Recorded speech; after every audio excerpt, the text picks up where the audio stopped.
Hey everybody, Aaron the Nintintrovert here. Welcome back to another episode of the Pictochat podcast. I'd intended to get this video out sometime last month while we were still in 2025. I kind of feel like I've missed the mark a little bit. I don't know, we're in 2026 now, so I don't know how much people want to see a retrospective of looking back to everything that happened in the previous year. But this is still a video I wanted to make, so that's what we're going to do.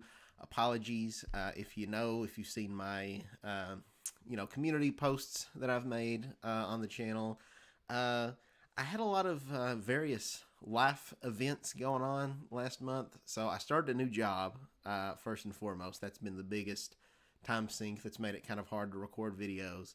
Also, of course, you had the holiday season, you had Christmas and New Year's and all that. Putting that aside, I started a new job. I also got a new car. So I spent some time checking out various dealerships, finding a car. So I did that. And I had a minor surgery, not anything like serious or major or anything. Completely fine. I'm in good health. But yeah, that was also something I had to do. So December was a very packed month for me. So apologies that I'm only just now getting to make this podcast. But yeah, I am back recording this video for you in glorious 720p resolution. That's a thing too. I had been recording these podcasts in 1080p. Let me know in the comments if you're okay with this resolution. It just when I record in 1080, especially if I record in 4K, it takes so long for these podcast episodes to upload. I guess in part because they're so long, and also for whatever reason. Anytime I just have the webcam just solely on me, and it's not like my small face in the corner with a video game overlaid behind it that we're playing, it just makes the file size way bigger to do this. I really don't know why. You would think that the video game graphics would be more intense, so that it would take longer there'd be more to render. I don't know. I don't understand how it all works. But yeah, because of the file size, it could take these podcasts like a good, 12 plus hours to upload for me. Maybe some of that comes down to my internet. I don't know. We're supposed to have high speed internet, but I live in the middle of Appalachia, so reception's just not great here in general. But yeah, so I'm going to try recording these in 720p, because I feel like this is the kind of thing you can just put on in the background while you're doing something else. That tends to be how I watch podcasts. I just listen to it. I'm not necessarily like locked in paying attention to the video. But anyway, yeah, let's just go ahead and jump right into it. So we are looking back on Nintendo's 2025. We're going to go over, not just Nintendo, but I mean, we are going to be pretty much only looking at Switch 2 games, and Switch 1 games, I should say, but we're going to be looking at third parties as well.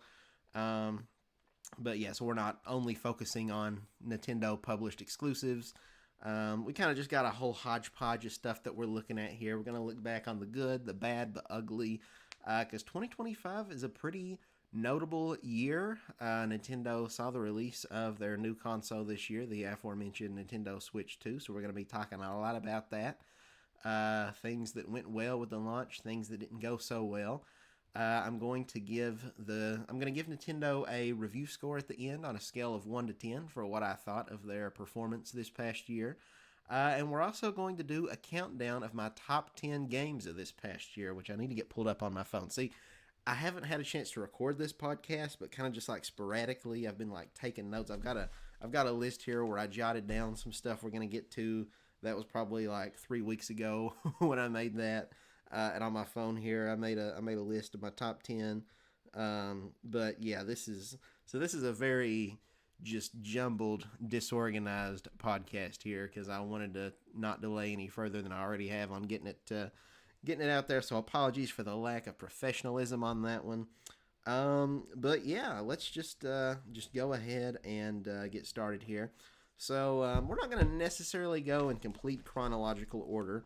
But just looking at my list here, we'll start off with this category of first-party Nintendo Switch 1 games. So this is games that are backwards compatible. You can play them on Switch 2, but they were made initially for the Switch 1. They might also have a Switch 2 edition with better graphics or additional features or whatever. So that'll include Pokemon Legends ZA and Metroid Prime 4 we'll be discussing in this category. But beyond that, we're also going to be covering Donkey Kong Country Returns HD, the Mario Galaxy 1 and 2 port remakes, whatever you want to call them, and the Xenoblade Chronicles X remake, remaster, whatever you want to call that. So yeah, the year, we had a decent amount for Switch One of ports and remakes, which is to be expected. Honestly, I expected more than what we ended up getting though. So we had the three that I just named. Yeah, I would have thought we would have had a little bit more than that. I'm not necessarily like complaining. I think we've had, a pretty solid year in terms of just consistent game releases. So we'll start with DKC Returns because I believe, as far as I can think of, that was the first I guess Xenoblade X came out before that, I think, but I'm not going to spend too much time talking about that one because I didn't pick it up. I'm not a huge Xenoblade guy. I played Xenoblade Chronicles Definitive Edition was my first experience with a Xenoblade game when that came to the Switch in like 2020, I believe it was. And I got pretty far. I got to like because there's like the two Titans, right? You got the Bionis and the Mechonis. I ended up on the Mechonis. I don't remember if I was on its leg or what. So like I got like 70 hours into the game. And yeah, I never beat it. I got stuck on this one particular boss, which I won't say who it is because it's kind of a spoiler. But yeah, I always intended to maybe someday go back and finish that game, but I just never did. Action RPGs like that, it's not really my forte, especially where it's like, you're not really attacking directly, like it's kind of like this weird, I would almost say maybe the worst of both worlds, just for me personally, between like a turn-based, JRPG and then a more modern action RPG where, it's not one-to-one, right? Like you're not mashing the button and your character's immediately doing the thing. Like, you're clicking commands for Shulk to do and then you're watching and you're waiting as he charges it, backslide. I'm not crazy about that sort of gameplay dynamic. I loved the open exploration, doing the side quests. I love how you get experience points and level up, not just for defeating enemies, but even just like adding new locations, new points of interest to your map. I thought that was really cool. I wasn't as invested in the story with Fiora and all that. For whatever reason, it just didn't really strike an emotional chord with me like I would have liked for it to have, because I know people talk about it having a really dramatic emotional story. But I don't know. I was just kind of on the story. Like I don't know if it was the line delivery or the writing, but it really didn't hit for me. It came off as a little corny. I don't know. Maybe that's just me. But yeah, I always wanted to pick up Xenoblade Chronicles 2 someday because there's elements of that game that look kind of cool. And then 3 came out. But yeah, Xenoblade Chronicles X. I kind of would. Part of me does kind of want to get this game because again, one of my favorite aspects of the original Xenoblade, or at least the definitive edition, was the more open exploration. And this game is like a full-fledged open world, and you get this big mech that you're flying around, which I've heard apparently you don't get that mech until a pretty good ways into the game. I don't know if it's like 40 hours in or what. But I think that's really cool. So I'm really curious about that. I just wish that the combat system clicked with me more. I don't know. It just kind of complicates and confuses me, and I don't know. Again, I wish either just make it a full turn-based thing where I can take all the time I want to strategize and plan out my moves without the enemy attacking me, or just make it a one-to-one action game where I press the button and then Shulk just immediately does the thing. I feel like I've not played say the Final Fantasy VII remake. I feel like that's kind of how it is, right? Like Shulk, like you press a button and he just does it right then and there, right? I don't know. Maybe I don't know what I'm talking about because again, I've not actually played FF7R. It is going to be coming out on Switch too, though. I think either this or next month. So that might be one to keep on my radar. But anyway, so yeah, I don't have a whole lot to say about Xenoblade Chronicles X. I think it looks very good. Hopefully, I know I've heard a lot of people, say that they hope that they get a Switch 2 edition out sooner than later to make, the graphics and the frame rate and everything even better, and the load times and all that. So hopefully, Monolith Soft is working on that. But yeah, unfortunately, I just don't have a lot to add to the conversation where I've not really. This wasn't a game that I picked up, but I'm very happy for Xenoblade fans. They've got like the whole collection now, all 4 games in the Xenoblade saga on one system, so that's really cool for them. So yeah, we are going to move on now and go on to Donkey Kong Country Returns HD, which is, I believe, chronologically the next first-party game that came to the Switch this year. Um, this one and Mario Galaxy 1 and 2, not a whole lot to say about either of those. They're mostly just kind of bare bones ports. Galaxy 2, and 1, I should say, got some noticeable upgrade. They kind of went back and they retroactively improved some of the textures to kind of modernize a little bit, so that's nice. They kind of did the same with Donkey Kong Country Returns HD, but I feel like it's maybe a little bit more minimalistic. And I remember some side-by-side comparisons, and there were some like graphical effects and details and stuff from like the Wii original that they actually, it looks like, kind of took out from this one. From my understanding, it seems like because Donkey Kong Country Returns, it came out on the Wii in like 2010, I believe, and then just like a couple years later, I want to say in like 2012, they ported it over to 3DS. They kind of did a, kind of a downgraded port, so the graphics weren't as good and stuff, but they did add a pretty substantial amount of new content. They added like a whole extra like bonus world with like 9 new levels or something like that, so that's cool.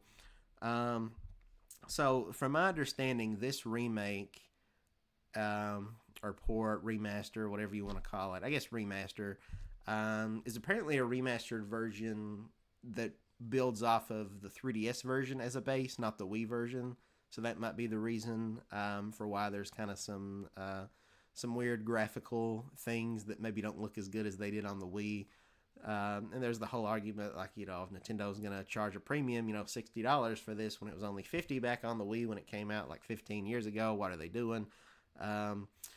But I don't know. This is one of my favorite 2D platformers. I would probably go so far as to say I like this game better than Tropical Freeze, honestly. I think Tropical Freeze, in terms of its level design, it has higher highs, but it also has a lot of lower lows, I do not like the underwater levels in Tropical Freeze.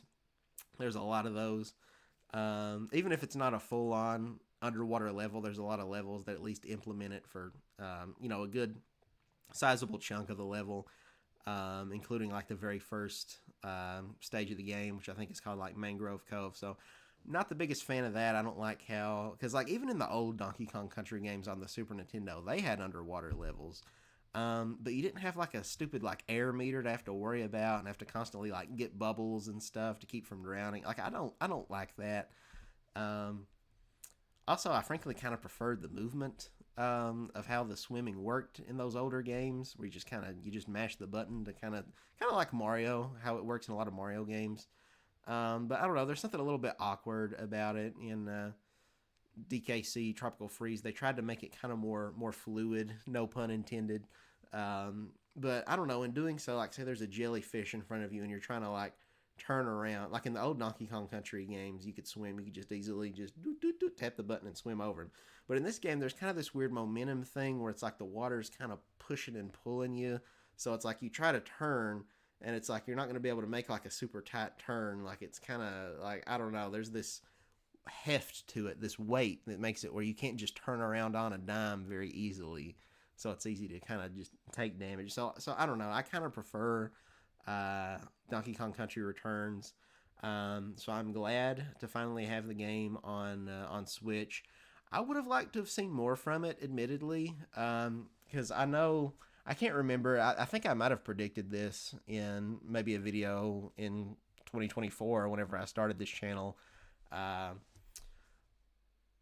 I don't know. This is something I've been predicting for a while, that they would re-release Donkey Kong Country Returns. It just made too much sense, right? Because they opened up the whole Donkey Kong Park, which is almost exclusively themed around that particular Donkey Kong game, with like the Tiki Tak tribe and the minecart, all the whatever those like big screeching pillar things are that fall forward on you from the background.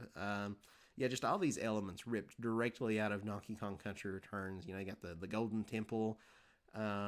That's also a track in Mario Kart 8 Deluxe, which is like one of the best-selling games of all time. Donkey Kong plays a big role in the first Mario movie. So yeah, I don't remember if my channel predates the announcement of Donkey Kong Country Returns HD, but it's something that I felt was coming for a very long time. But I would have expected it to have been more of a ground up remake, that looked visually more on the scale of Tropical Freeze. So it is mildly disappointing that it is more just kind of a straight port. I guess I was kind of expecting, not necessarily that Retro Studios would have to have been the ones to have done it, but that we would see a similar jump, like from Metroid Prime 1 to the Metroid Prime 1 remastered that they did, which everybody says looks more like a remake. Just way better lighting engine and textures and all that stuff, but we didn't really fully get that. I think the game still holds up well enough for the most part. It's still a nice looking game. I'm very happy that they retained all of the bonus levels from the 3DS version. You've also you can do couch co-op in this game. You could, that was a thing on the Wii back in the day, and you could kind of do that on a 3DS, but each player had to have their own system and a copy of the game, so it just wasn't very ideal. Like a lot of 3DS games, I certainly never got to play that game co-op because it just, not everybody's going to invest the money to they got to have the system and they got to have the game. There's no DS download play. That was hardly a thing at all on the 3DS. I don't know why it was such a big thing for the original DS. But yeah, so once again, to be able to have a feasible way to play that game co-op with another person, and not only that, but one way where the 3DS version improved over the Wii version is that you just had normal controls, so you could roll with Y and B to jump, and it felt like a classic traditional Donkey Kong Country game, as opposed to the Wii version where Nintendo just had to force motion controls and everything. So to roll, you'd have to just shake your arms, and it's like, I didn't sign up for a workout, Nintendo. What are you doing? I don't want to be doing this. So I'm really glad that the Switch version likewise allows you to just use normal, regular buttons. So really, it's kind of the best of both worlds. I think if you've never played Donkey Kong Country Returns, the Switch version is the definitive way to play it. And also, I do think it is worth the price if you've never played it. Now, if you have, then, it's at your discretion if you want to double dip. For me, it was worth it because, I never really dig out the Wii anymore. It's just very convenient to have one of the greatest 2D platformers of all time on a modern system that I can play handheld. I can play it on the TV. So, yeah. But, yeah, again, best of both worlds. You've got the normal button controls that the 3DS version had. Plus all the extra content, but you have the added ability of being able to play it on a TV and have the, the local co-op, share a Joy-Con or whatever, that made the Wii version so great. So, yeah, I really enjoyed it. Not a whole lot else to say about it. Mario Galaxy 1 and 2, probably, I guess, more notable upgrades over Donkey Kong Country Returns because, again, they did go back. They improved a lot of the textures. So I only picked up Galaxy 2 because, I already own the first Super Mario Galaxy. I can play on my Switch in Super Mario 3D All-Stars, which released back in 2020. And it's making a lot more sense now, which I kind of had a feeling, for a very long time, since probably 2020. That eventually Nintendo's probably going to add all these platforms to Switch Online or something. We've seen that since then with Mario 64. Nintendo's already confirmed that because they've got GameCube games on Switch Online now. We'll definitely be talking about that more later. But that Mario Sunshine's going to be coming eventually, probably sometime in the pretty near future. And then, yeah, we got this Mario Galaxy 1 and 2 collection, so altogether, that pretty much renders Super Mario 3D All-Stars redundant at this point. Now, I don't know if the GameCube version of Mario Sunshine is going to have, native 16:9 widescreen support. I kind of doubt it. So that is kind of one thing where 3D All-Stars may have the edge over these individual releases on Switch Online and stuff. But otherwise, yeah, there's really not a reason to own that game. So I think that's probably why Nintendo made it a limited time exclusive, in part because they knew that they were going to resell all these games to us separately later on down the road anyway. I could do a whole video talking about how I really don't think 3D All Stars was ever meant to exist. That's purely just because of the pandemic. That otherwise it would have been Nintendo would have done very little for Mario's 35th anniversary. But the pandemic, I think COVID, it really, having to work from home, it caused some of their bigger holiday games to get delayed, and they're like, oh, we promised the shareholders we were going to make this much money, and now we're not going to be able to. What's a really short game that we can put together? Maybe we could like emulate something in game that we already released and do some easy port that'll make us a bunch of money. Let's do a Mario 3D compilation, and we'll make it limited time. That way we can still sell it again later. So yeah, I think that's the only reason we got that. So yeah, but I do think I might actually go back at some point eventually and download Galaxy 1 on Switch, this new version of Galaxy 1. Um, Gameplay wise, it's the same. They didn't really add any new content except for like an extra chapter to like Rosalina's story, which is neat. And, I guess amiibo support, which like you tap it and you get like a 1-up mushroom or something. It's not anything significant at all. But they took what was already a very beautiful game and just made it that much prettier. Again, it's not like a whole ground up remake that just looks way better on Switch, Switch hardware or anything. But yeah, they definitely did overhaul some of the textures, made them a much higher resolution, and overall, I would just say it looks really clean. It looks solid. It looks borderline modern. I mean, you can kind of tell it's a Wii game. But that game already looks so ahead of its time. It aged very gracefully. The biggest thing that I'm very glad about, because Galaxy and Galaxy 2 are just such visually stunning games. But I don't know, it's like the shading, like a lot of things. I'm thinking particularly one example, I think it's in the Beach Bowl Galaxy is the name of the level in Galaxy 1. There's this part you're swimming underwater, you're getting these like star chip things to make a launch star. And there's like this big tree that's coming out of the water that's growing.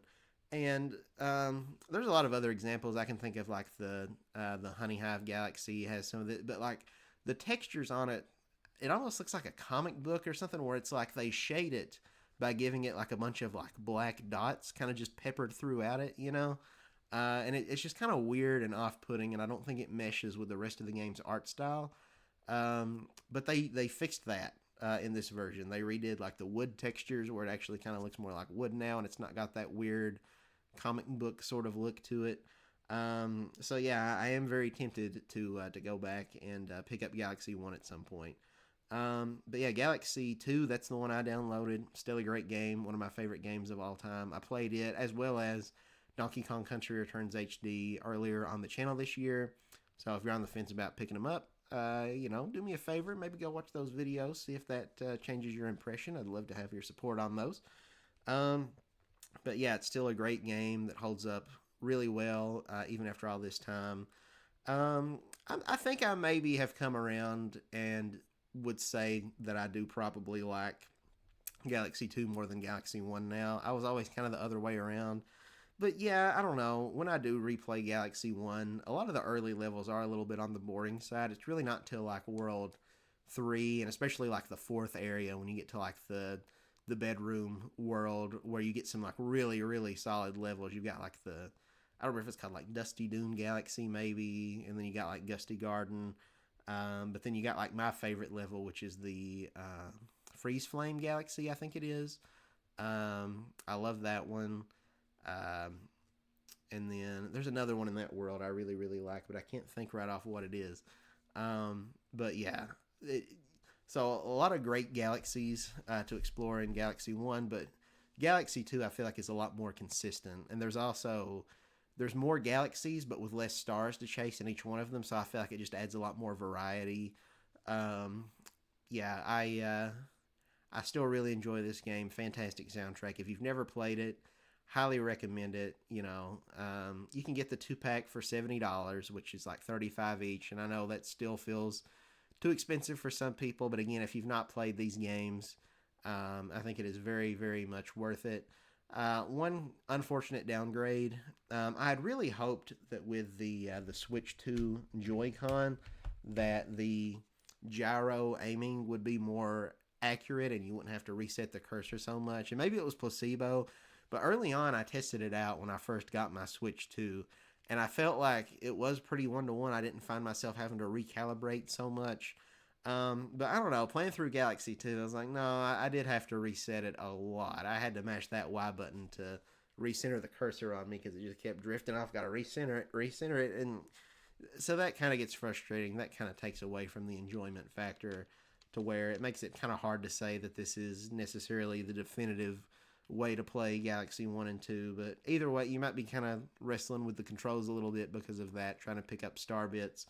Um, but otherwise, though, still a fantastic game. I'm very happy that it's on Switch, and now the only 3D Mario game that's not available on modern hardware is Super Mario 3D Land. I would love to get that game somehow. I think that game is better than people remember it. Personally, I like Mario 3D Land better than 3D World, which I know is very controversial. I don't know if there's anybody out there who shares that opinion, because I think a lot of people have the mentality that 3D World kind of makes the original Mario 3D Land kind of obsolete because it added co-op and just the level themes being a lot more diverse and interesting. But I don't know. I just think Mario 3D Land on the 3DS had much tighter level design. 3D World can be fun if you've got other people to play it with, but as a solo game, I think it's honestly kind of boring. I feel like that game wasn't really designed with single player in mind. So like you've got these like ginormous platforms, and it just makes the platforming feel a lot easier because those platforms were made to be easier to accommodate multiple people running around at the same time and getting in each other's way and accidentally jumping on each other's heads and stuff. So yeah, that's my hot take on that. But I would love to see it come over somehow. Will it ever? I don't know. We'll have to wait and see. I don't know how they would package it. Um, it seems like I feel like from Nintendo's perspective, they might think it would be kind of a step down to release like a remastered version of it, just like by itself. But I really don't think we're going to get like a 3D All Stars 2 or anything like that, especially now that we've gotten Galaxy 2. So I don't know. But again, I'd love to see that game come over sometime in the future. Um, so that's, I guess, pretty much it in terms of like, the ports and remakes from Nintendo. Moving on, we'll talk a little bit about Pokemon Legends ZA. I don't want to go super deep into this. I did a whole podcast on it. So go check that out if you're interested. I enjoyed the game, not as much as Legends Arceus, but I'd still give it like an 8 out of 10. I thought it was a pretty solid game. I enjoyed my time with it. It did get kind of repetitive, just being in the one area, the one town. Like, it is pretty large and densely populated. There's a lot to explore on the rooftops and stuff. A lot of Pokemon to catch. The battle mechanics are pretty fun. I really enjoyed the whatever it's called, the ZA tournament, where like you're rising through the ranks. That was enjoyable. The story was okay. I don't really necessarily play Pokemon for the story, but it was okay. The characters were mildly interesting, I guess. As somebody who never really finished Pokemon X, I feel like there's a lot of context I might have missed, X and Y, because I think some of the characters and events reference stuff that happened in that game that I'm kind of not familiar with. But yeah, it was cool. Prism Tower, I enjoyed it. Now I've got more of a frame of reference when I play that Lumio stage in Smash Brothers now. Um, the music got very repetitive though, where you're always in the same town. That's going to be permanently etched in my brain, and it's not even that great of a song. It's fine at best, but when you hear it on loop for 70, 80 hours of gameplay,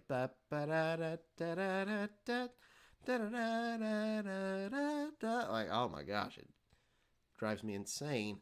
But still a pretty good game. I thought it's worth picking up.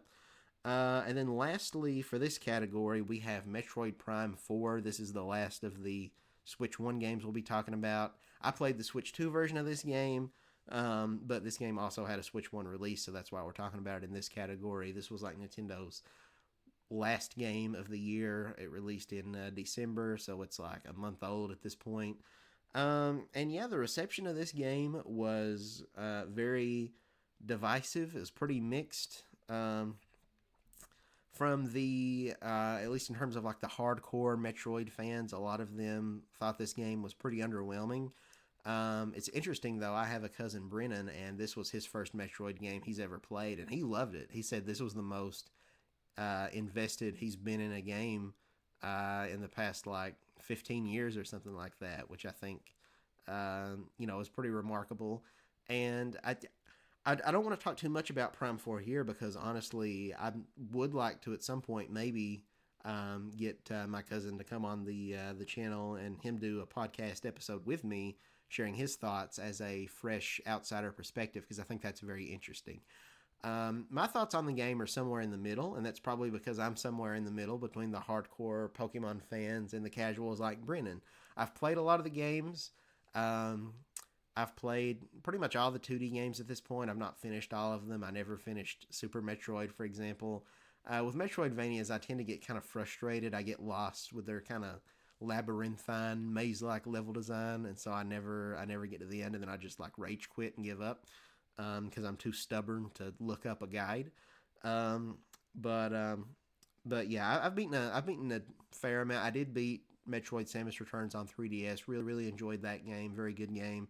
I loved Metroid Dread. Metroid Dread was actually the first Metroid game I ever beat. The first game in the Metroidvania genre that I ever beat. I thought the game it was explorative, but it wasn't like super handholdy or anything. But it also just like naturally guided you forward in a way that I never felt like I got lost. I thought it was really clever in its design in that way. Um, it's not like Adam in was it Metroid Fusion, right, where he will literally tell you point blank, Samus, there's some activity in this region. Why don't you go exactly here? Metroid Dread doesn't do that, but instead what it'll do is you go to an area, maybe you fight a boss, maybe there's an explosion or something that happens, and it blocks you off from being able to backtrack this way. So now you know, okay, well, I guess I'm moving forward this way. So it's not telling you where to go, but it's strongly nudging you in the right direction. And I thought that was very good, very well designed, the way that it struck that perfect balance. Um, anyway, Metroid Prime 4. Also, I should say, uh, I never beat a Metroid Prime game until I played the first Metroid Prime. I downloaded like the trilogy on the Wii U for like $10 back in the day. That was a great value. I never finished the first one, and since I never beat the first one, I didn't go on to 2 and 3. So at this time of recording, I've never played Metroid Prime 2 or 3. I think Nintendo kind of dropped the ball by not putting those two out before 4 came out. But anyway, I'm getting off track here a little bit. But yeah, so I finally beat Prime 1 when they did the remaster that came out a couple years ago at this point. So yeah, going from Metroid Prime 1 to Metroid Prime 4, I can see definitely why people would be disappointed if they played the other two Metroid Prime games.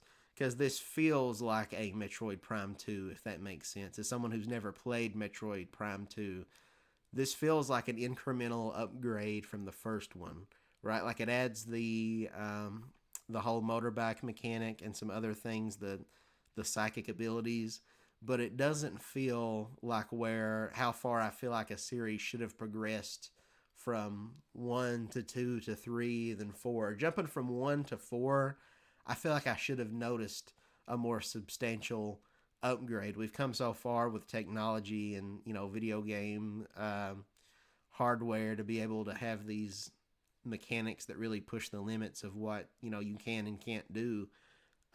Graphically, I think the game looks gorgeous. I think they knocked it out of the park in most regards. Even on the Switch 2 version, I will say there's some textures that if you look really up close on them do look kind of muddy. But on the whole, unless you're really going out of your way to like zoom in, the game's got some really gorgeous locales. I thought the volcano area looked beautiful. I thought the ice place also looked beautiful. So yeah, really pretty graphic. Probably the most graphically intensive Nintendo game to date, I would say. I don't think that's an exaggeration. You can tell a lot of money went into the budget to make the graphics look modern and current gen, and I think they really succeeded on that for the most part. It looks stellar.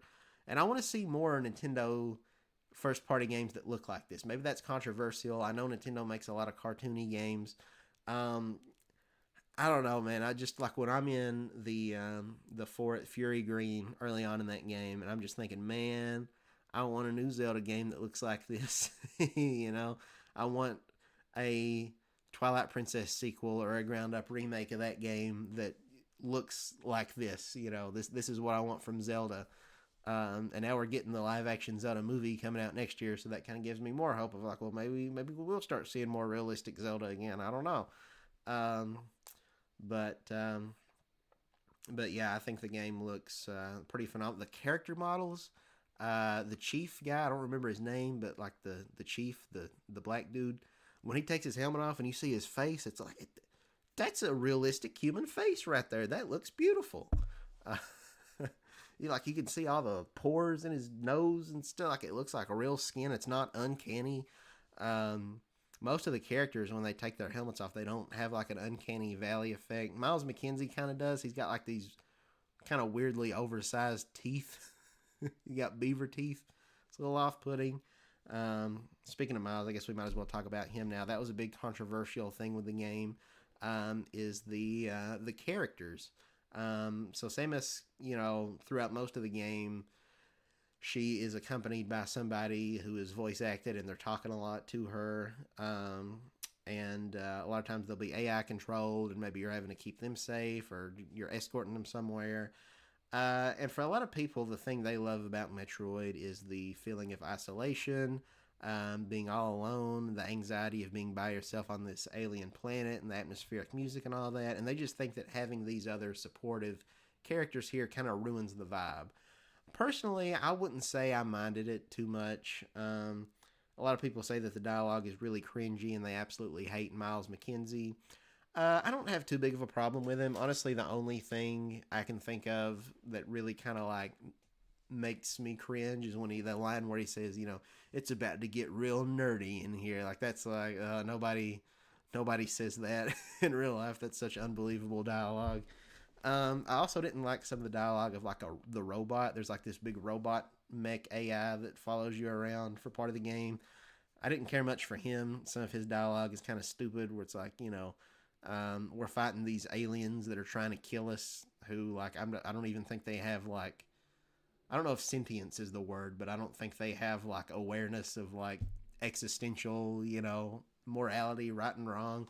But you got this robot, and it's played for laughs, kind of, but it's like, I don't know, it just doesn't fit the vibe of the rest of the game, where like it'll like shoot and kill an enemy, and it's like, I apologize for neutralizing you. I forget what he says, but it's like he apologizes to the enemy for killing it after killing it, and it's just like, yeah, this doesn't really feel in line with the tone of the rest of the game.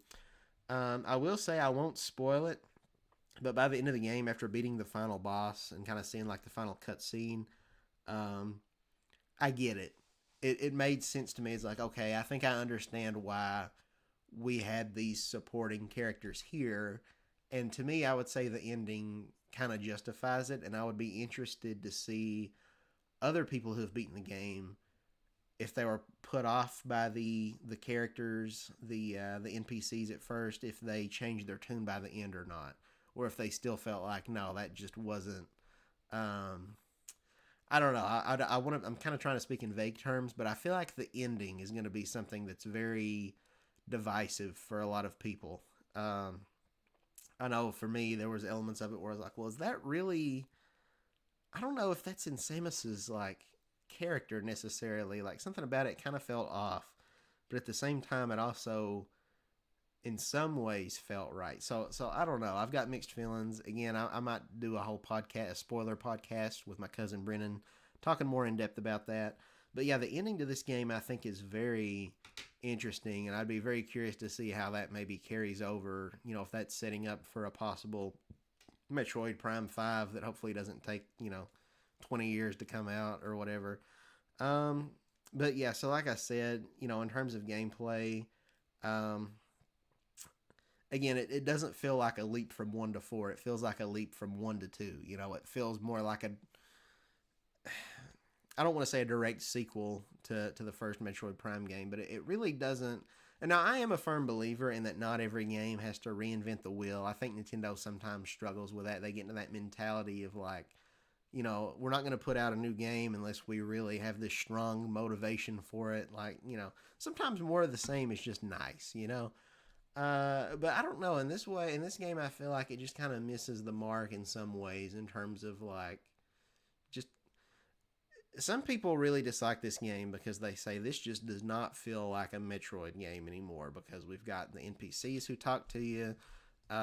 We've got the kind of more linear level design where you're not doing as much backtracking to all the different areas. For me, it's almost the opposite problem where I'm just playing this game and it's like, yep, this feels like a Metroid game, all right. It just felt very bog standard by the numbers, and they've put out some interviews recently that kind of talk about the game's development challenges and how it was a real struggle and how they, of course, we've known for years that they restarted development on this game. It was announced in 2017, and then in 2019 they came out and said they were going to have to restart development because it just wasn't progressing the way they wanted it to. And yeah, in this recent interview they talked like they were contemplating having to restart development again, but they kept trucking on because they felt like they just couldn't justify wasting that much more time and money restarting this game again. So it was kind of a cursed project in a way, which is unfortunate. So it sucks for the hardcore Metroid fans who've been waiting all this time for a new game, and then a new one comes out and it didn't meet their expectations. So for me, I thought the game was okay. I'd give it maybe a 7.5 or 8 out of 10. It didn't light my world on fire, but I didn't hate it. I will say I was pretty invested early on, but then I put it down. Something else I think came out, or I got something on sale. And so then after that, I had a really hard time picking it back up. Once I started playing something else, I had to force myself to go back and finish the game. Um, they show off like all the game's areas in like the pre-release trailers, with the exception of the final area, which I won't spoil here, I don't guess, but like it was easily the least interesting area. I thought they would have saved. The reason they weren't showing it is maybe they were saving something like really really cool. But yeah, you go from this like really cool lush green forest to this volcano to this snow world, and they all are just really visually striking. Just beautiful color palette, very vibrant. The red of the lava at the volcano and the piercing blue of the icy sky. In the snow area, the tundra. Within the last area, just visually and even kind of from a gameplay standpoint, just very. I don't know if it was rushed. I don't know, but it just felt very uninspired, very bland and boring. Not that visually exciting to look at. So yeah, I don't know. The psychic abilities, I don't know that they really added that much to the gameplay. It's kind of neat. She's got that telekinetic power. She can unlock stuff, but it's kind of not a whole lot to say about that. She's got the beam she can fire where it makes time go into slow motion and you can aim your projectile shot any which way you want. I hit the mic, sorry about that. I've seen that element in a lot of games. Again, it feels like this could have been a direct sequel to Metroid Prime 1 back on the GameCube, because I think back to the GameCube era in particular and having like a projectile that you could aim like that wherever you wanted freely. That reminds me a lot of there's a boomerang you get in not Jack and Daxter, in Ty the Tasmanian Tiger that functions almost identically. There you get the cruise bubble in SpongeBob Battle for Bikini Bottom that functions pretty much identically. There's other examples of that mechanic. I can't think of them offhand, but yeah. So this game, and then people have also kind of complained about the Soul Valley, which is the desert area that you explore on your back, just talking about it feeling very empty and vapid and desolate. It didn't bother me too much. I thought there was just enough there that, like, yeah, it's fine, harvesting those green gems, whatever they were called. I had an okay time doing that. It's not like the most engaging thing. It's one of those things where it's like maybe do it while you're listening to something in the background. Do it while you're listening to this podcast and you're just kind of mindlessly wandering around. I did enjoy whenever I would happen upon like one of the little shrine areas you'd go into. It's not as like in depth and not nearly as many of them as like a Zelda shrine. There's maybe like 10 or something like that. But you'd have to have a certain ability to get into, like a different elemental ability. But that's the thing. I don't know how new that is for Metroid. Um, like I know in most games you get like an ice beam, right? But this game you get like a ice shot, you get a fire shot, you get an electric shot. So there's like these different elements at play. That was kind of interesting, but I don't know if Prime 2 or 3 did that. I feel like they probably would have because it seems like a very basic mechanic. I would be shocked if they haven't done that before in a Metroid game. Um, but but yeah. So Soul Valley, it didn't offend me, but it also it felt a little lacking. I did honestly, and maybe that's my fault for feeling that way. But obviously, it's been so many years coming. Nintendo really hyped Metroid Prime 4 up so much when they had that little teaser back in 2017. I really felt like Prime 4 was going to be Breath of the Wild, or it was going to be Metroid's Breath of the Wild moment. I thought this was going to be like a fully open world game, maybe, and that it would, just really be one of those games that really shaped not only the future of Metroid, but just gaming in general. That a lot of games subsequently would kind of copy its level design in their own games. But we didn't get that, and you may say like, oh well, that would completely ruin what Metroid is all about because it's a Metroidvania. So you go to areas, and then there's you have restricted access until you get a certain ability, and then you got to come back. I feel like they could still do that in a more open place where you're not just going down these very linear corridors, because that is a lot of this game is walking down some very linear hallways. Another thing I don't like about the game is if you die, you can lose a pretty significant amount of progress. It might have been like 30 minutes to an hour or something since your last save point. I think either save points should have been a lot more frequent and not so few and far between, or they should just let you auto save. But yeah, it really sucks when you scan like 30 different things in the environment and you got an energy tank and you found like 3 missile upgrades and you did all this stuff and then you get a game over and then it's like, man, now I'm all the way back here now. Because see, Metroid Dread didn't have that problem, which that game they kind of had to have another solution because you've got the Emmy that like one shot kill you. So if you lost all your progress every time that happened, that would be really annoying. But so it's kind of weird. It's like you could say, like, well, get good, just stop dying. But then there's other elements of the game where it's like they're really trying to make it a lot easier and more accessible for like newcomers. But then why make the save points so infrequent? Because it's like they make the save points infrequent, yet at the same time they've got stuff like if you fall in lava in this game. In other Metroid games, if you can't get out of the lava, then you'll eventually just die. You'll whittle your health down to 0. In this game, you'll lose maybe like an energy pack, and then it's like, okay, we'll respawn you out of the lava, right? You're not like stuck in there until you get out. So falling in lava is not nearly as anxiety-inducing as it used to be in other Metroid games. But again, though, if on the off chance you do die, you're looking at potentially a lot of lost progress. Also, the boss fights, they can kind of go on for a bit. So if you die during a boss and it's like, this was kind of a recurring problem where it's like, oh, you mean I don't start back on the last phase? I've got to go through all the phases of this boss again. That's kind of annoying. I won't spoil the final boss, but it had a pretty annoying mechanic in that I feel like a lot of people probably aren't going to care for. The music was really solid, though. I think the Fury Green theme in particular is a banger. I love that. So yeah, it's a good game, not great, I wouldn't say. Also, kind of a lack of enemy variety. I was pretty disappointed by the same enemies that I would kind of fight again and again and again.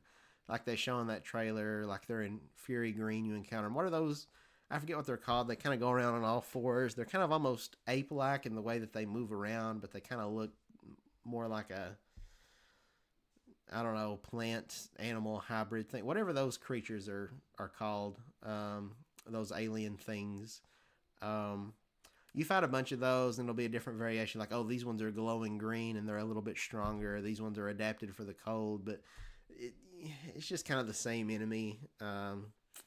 So yeah, the game it's got a lot of problems. I I wish you could get around more quickly. There's no option to fast travel. There's no elevators like previous Metroid games have, which is super weird. There's no real way to teleport. Um, so yeah, there's quite a bit of stuff to like about the game, but there's a lot of oddities as well. There's a ton of stuff to scan. I feel like there's too much scanning. Either that or the scan visor should be able to go a little faster instead of like with every scan it should be like you know, and then you're back into the action because it's so time consuming. Like I get it where it's kind of risk versus reward. Like you want to scan this enemy to determine its weak point, but while you're doing that, it's trying to kill you. But at the same time, though, if you're really trying to 100% this game, there's just so much to scan. Um, so I don't know. But yeah, that's kind of my thoughts on it. I don't think I really have a whole lot else to say there. Now moving on to the first party games that are Switch 2 exclusive. Starting off, we'll talk about Mario Kart World. I won't linger too much on this game because I feel like I've spent a lot of time talking about it in the past. I was pretty underwhelmed with Mario Kart World. I know that's not really a hot take. A lot of people were. I don't, you can come at me in the comments saying I'm just being a Nintendo hater, grifter, or whatever. But no, I simp for Nintendo hardcore. I bend over backwards for that company. I have bought so many ports and re-releases of old games at full price. I've paid, I don't want to know how much money I've spent on amiibos and different Joy-Con colors and all that stuff, but this is kind of where I draw the line. Charging $80 for what just felt like a very half-baked Mario Kart game.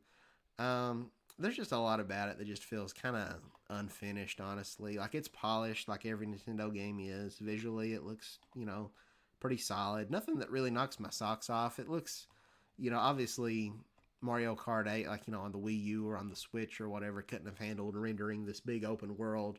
So that's pretty graphically impressive, I guess, that it can render all that and there's not like a whole bunch of pop in or whatever. But visually, I wouldn't say that just in terms of like art style and everything that it looks that much better than 8 Deluxe. Honestly, a lot of the tracks I think kind of lose their charm. I think Moo Moo Meadows is kind of a downgrade compared to, I think that track looks so gorgeous in Mario Kart 8 Deluxe, and part of it is like the lighting, because like every time you race on that track, it's sunset and just like the beautiful pink and purple night sky looks so good.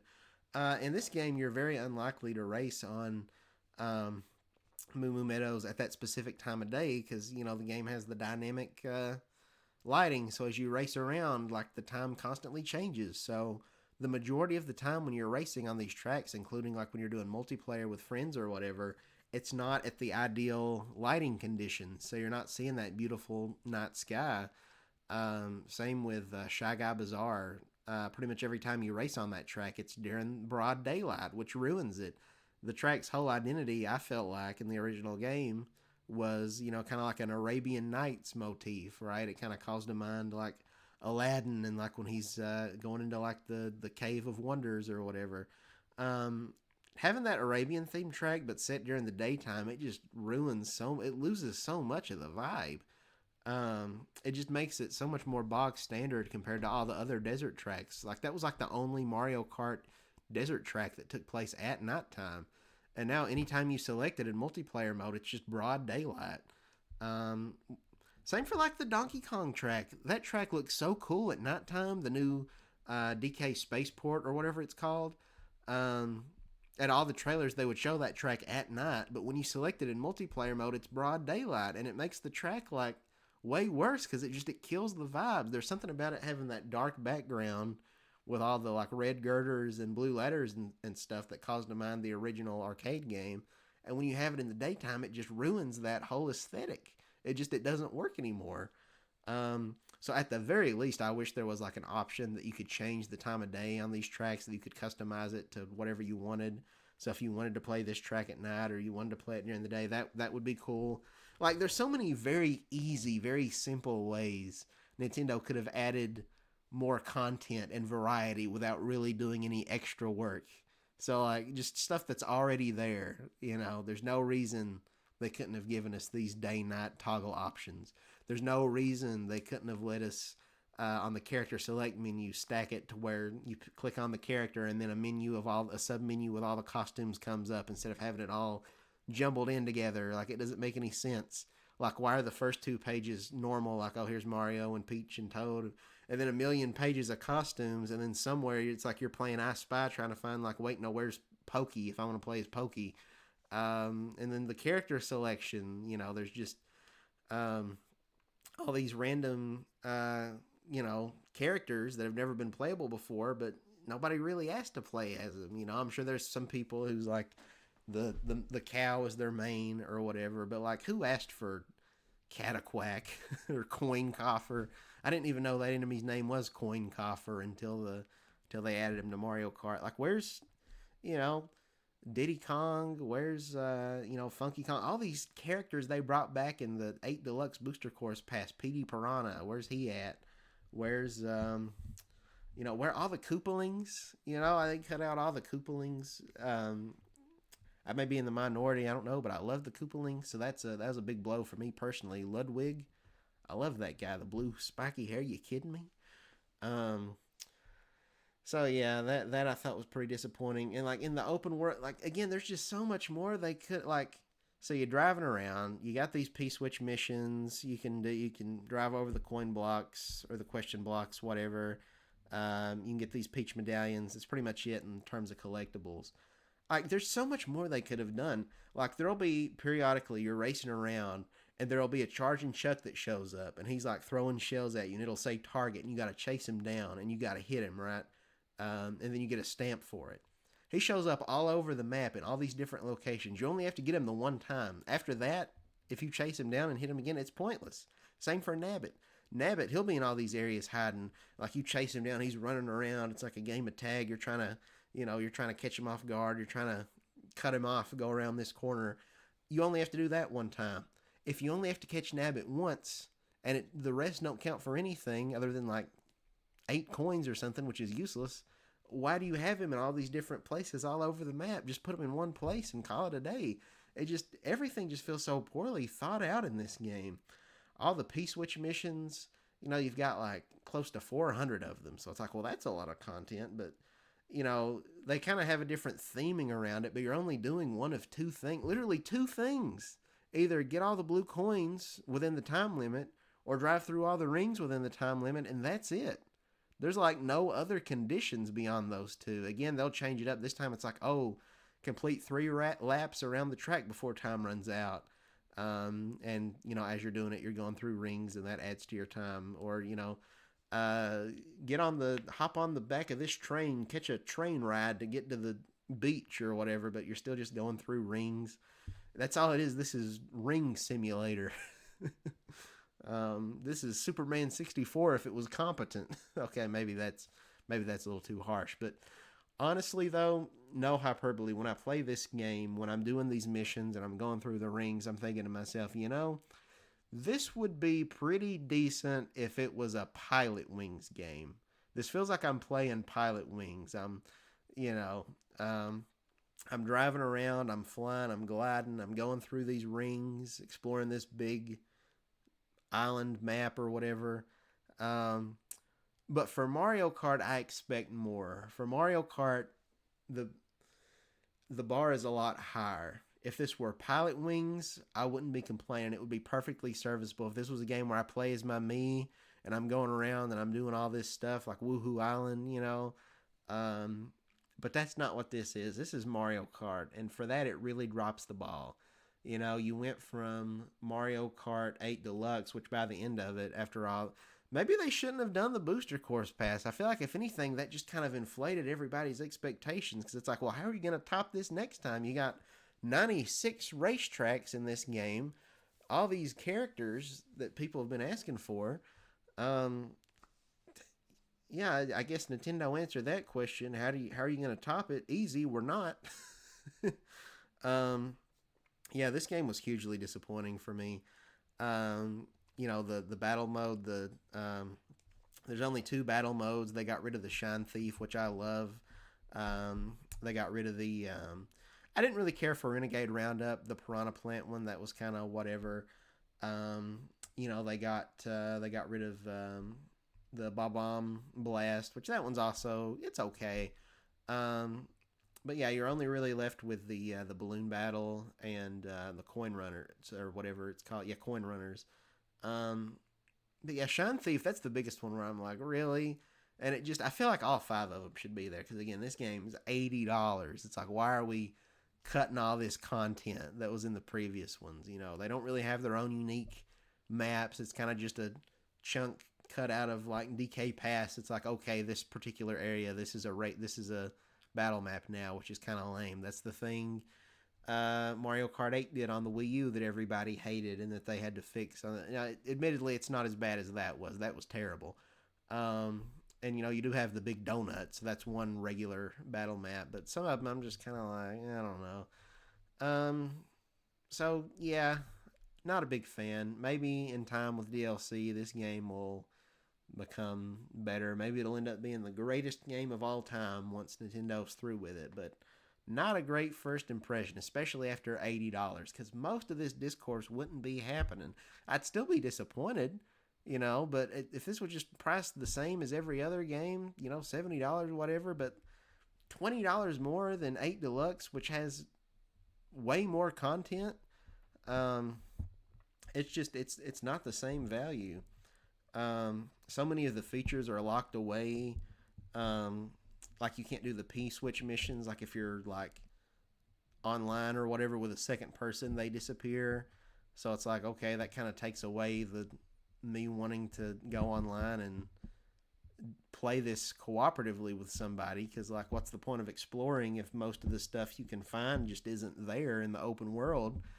A lot of this game is like it's just there just because. There's nothing really pushing me to engage with it. Later we'll talk about Sonic Racing Cross Worlds, and spoilers for when we get to that.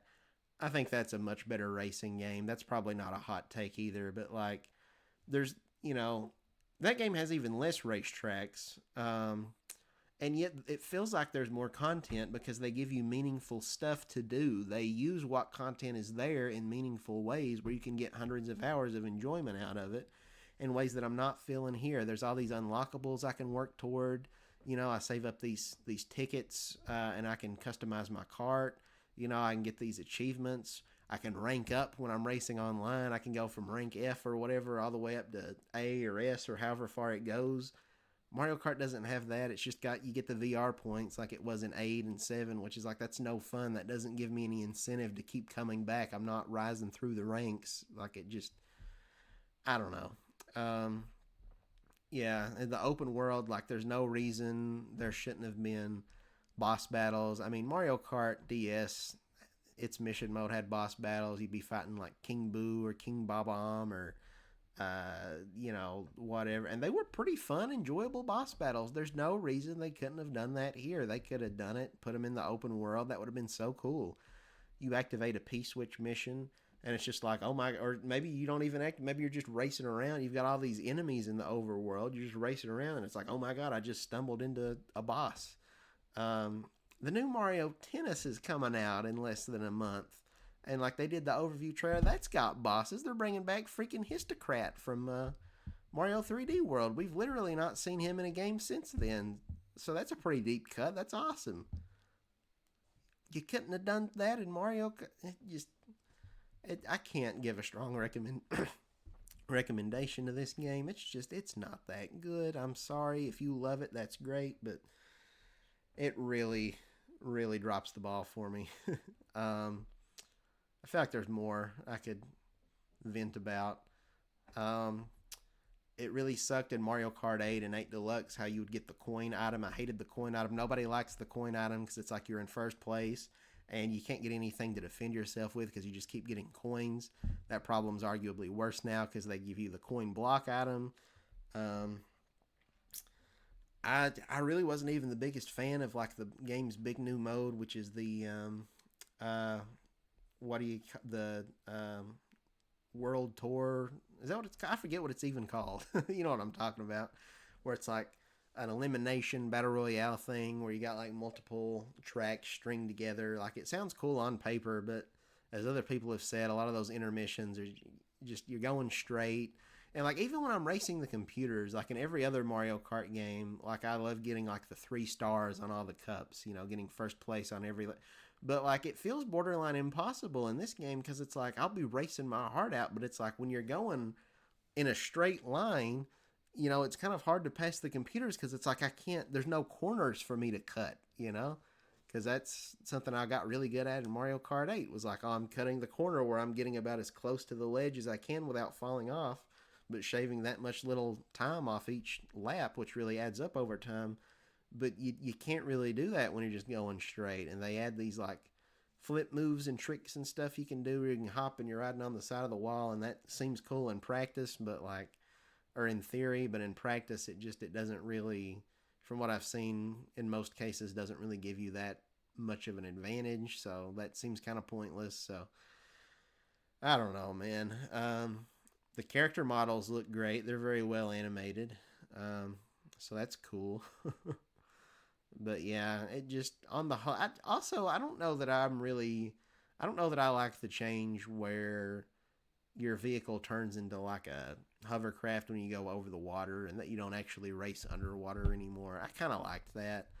Um, I feel like some of the tracks, like Wario Shipyard, like it maybe kind of takes away from them, and some other tracks I just think like was it Piranha Plant Cove? It's like, well, there's no way they can bring this back now, right? Because that track's whole identity was being underwater. Um, so I don't know. I don't want to be that way, but I feel kind of pessimistic about the future of this game. I hope I'm wrong. I hope they'll do some crazy updates for it this year that really makes it worth coming back to. But like every time I pop the game in, I just think, man, I wish I was playing Mario Kart 8 Deluxe or even Sonic Racing Cross Worlds instead. Um, so yeah, I could probably say more, but we're gonna move on. I feel like I've talked about a lot of this before, um, but yeah, Mario Kart World, it's like a 7 out of 10 at best for me. I don't love that game, and it really felt dirty that Nintendo charged $80 for that. Again, I've been simping for Nintendo, especially now that they've added GameCube games, which again we're getting to later. I think Switch Online is a tremendous value. I don't care what anybody says. After they added Super Nintendo games, it was like you get all these NES and SNES games for $20 a year. I thought that was a steal. But yeah, with N64 and GameCube and Game Boy Advance and Game Boy Color and Sega Genesis and all that on top of it, the Mario Kart 8 Booster Course Pack, I think it's the most reasonably priced streaming service. Well, it's not streaming. You're actually playing the games natively, which is even better. Um, it's way better than Xbox or PlayStation's online, which costs like, I don't know, $200+ at this point.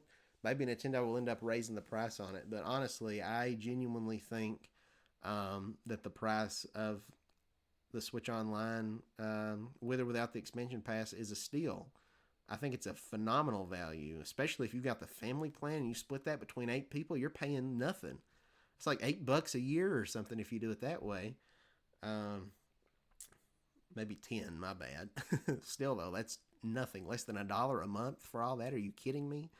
Um, but no, like the Switch 2 itself costing $450. It's more than I would have liked to have paid, but I understand with chip shortages and tariffs, and it is just a significantly more powerful console. So like it's worth it. I'd pay that for it for all the upgrades.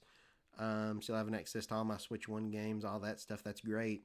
Um, Mario Kart being $80, that really leaves a bad taste in my mouth. And I'm obviously not the only one. Same with the Switch 2 Welcome Tour, which they had as like the pack in, which I did foolishly buy. I bought that game thinking, oh, there's probably a lot of people that are curious to see this game, but they don't want to pay the money for it themselves. I don't know what I'm doing with my sleeves. I keep like changing how I want to have it, what feels comfortable, and what looks good. But anyway, I thought like, yeah, there's a lot of people that's not going to buy this game, but I bet they'd watch a YouTube video on it. So I'm going to buy it and I'm going to make some content on it because how many other YouTubers are going to be making content playing Switch 2 Welcome Tour? I did one video of it and I was like, this is kind of freaking boring. I don't think I want to keep playing. And maybe I would have, but I kept having to delete the game off my system to make room because the Switch 2 is not compatible with my 1.5 terabyte micro SD card I had because you have to use this whole new type of express micro SD card. So that was like another $200 to get a micro SD card that still doesn't have as much storage as the one that I had before that I thought would last me for years and years to come. So that's another annoying thing. So that made it where, until I got this new SD card, where just like I can't justify keeping Welcome Tour on my Switch. It's taking up too much storage that could be going to other games, so I archived it for a very long time. So yeah, that was that. Not gonna really say a whole lot about Welcome Tour. Maybe if I went back to it, I'd discover it's got some really neat things. The one game where you're kind of dragging your mouse along, dodging the stuff, that's kind of fun, but at the same time, it's like, it's not really, it feels like a browser game, and then, some of the HD rumble stuff you can feel on the controller. It feels pretty decent, but it still doesn't feel as good as, the PlayStation DualSense controller, honestly. That one, the HD feels a lot better. And Astro's Playroom was a much better pack-in game versus this, which isn't even a pack-in game. You got to pay $10 or whatever it is. Dragon Drive, I never picked that one up. I wasn't really interested, so I don't really have anything to say about that. Which brings us to Kirby Air Riders. Now, this game, this is another 8 out of 10 game for me. I say that because Sakurai clearly put a lot of love into it. I really appreciate this game. I respect this game more than pretty much any other game that's come out this year. It's just very different. It's very weird. I was worried I wouldn't like this game at all because I played a little bit of Kirby Air Ride on the GameCube and I wasn't the biggest fan of it. I was really kind of put off by the fact that you accelerate automatically and you hold A to like drift and to get a boost, but it also slows you down. So it's like, well, that seems kind of counterintuitive. I'm braking, but then I get a boost for braking. Like, isn't that just kind of, shouldn't I just keep driving normally and it'd be about the same difference? But no, it's actually really fun. I do kind of wish there were more regular racetracks. There's 18 in total, 9 of which are from the original game, and then 9 new tracks. And then, there's not, there's like a top ride mode there's like one top ride track for all of the new ones, but not any of like the remade tracks. So I would have liked to have seen more there. I was kind of under the impression we would get like 18 top ride tracks too, and not just 9. And then you've also only got the one city trial map, which is kind of, if this is a game that we're going to be playing for years and years and years, and it's never going to get any post-launch updates, it would have been nice to have had at least 3, even just 2, but 3 I think would have been a nice sweet spot where you could kind of mix it up and it wouldn't get as repetitive.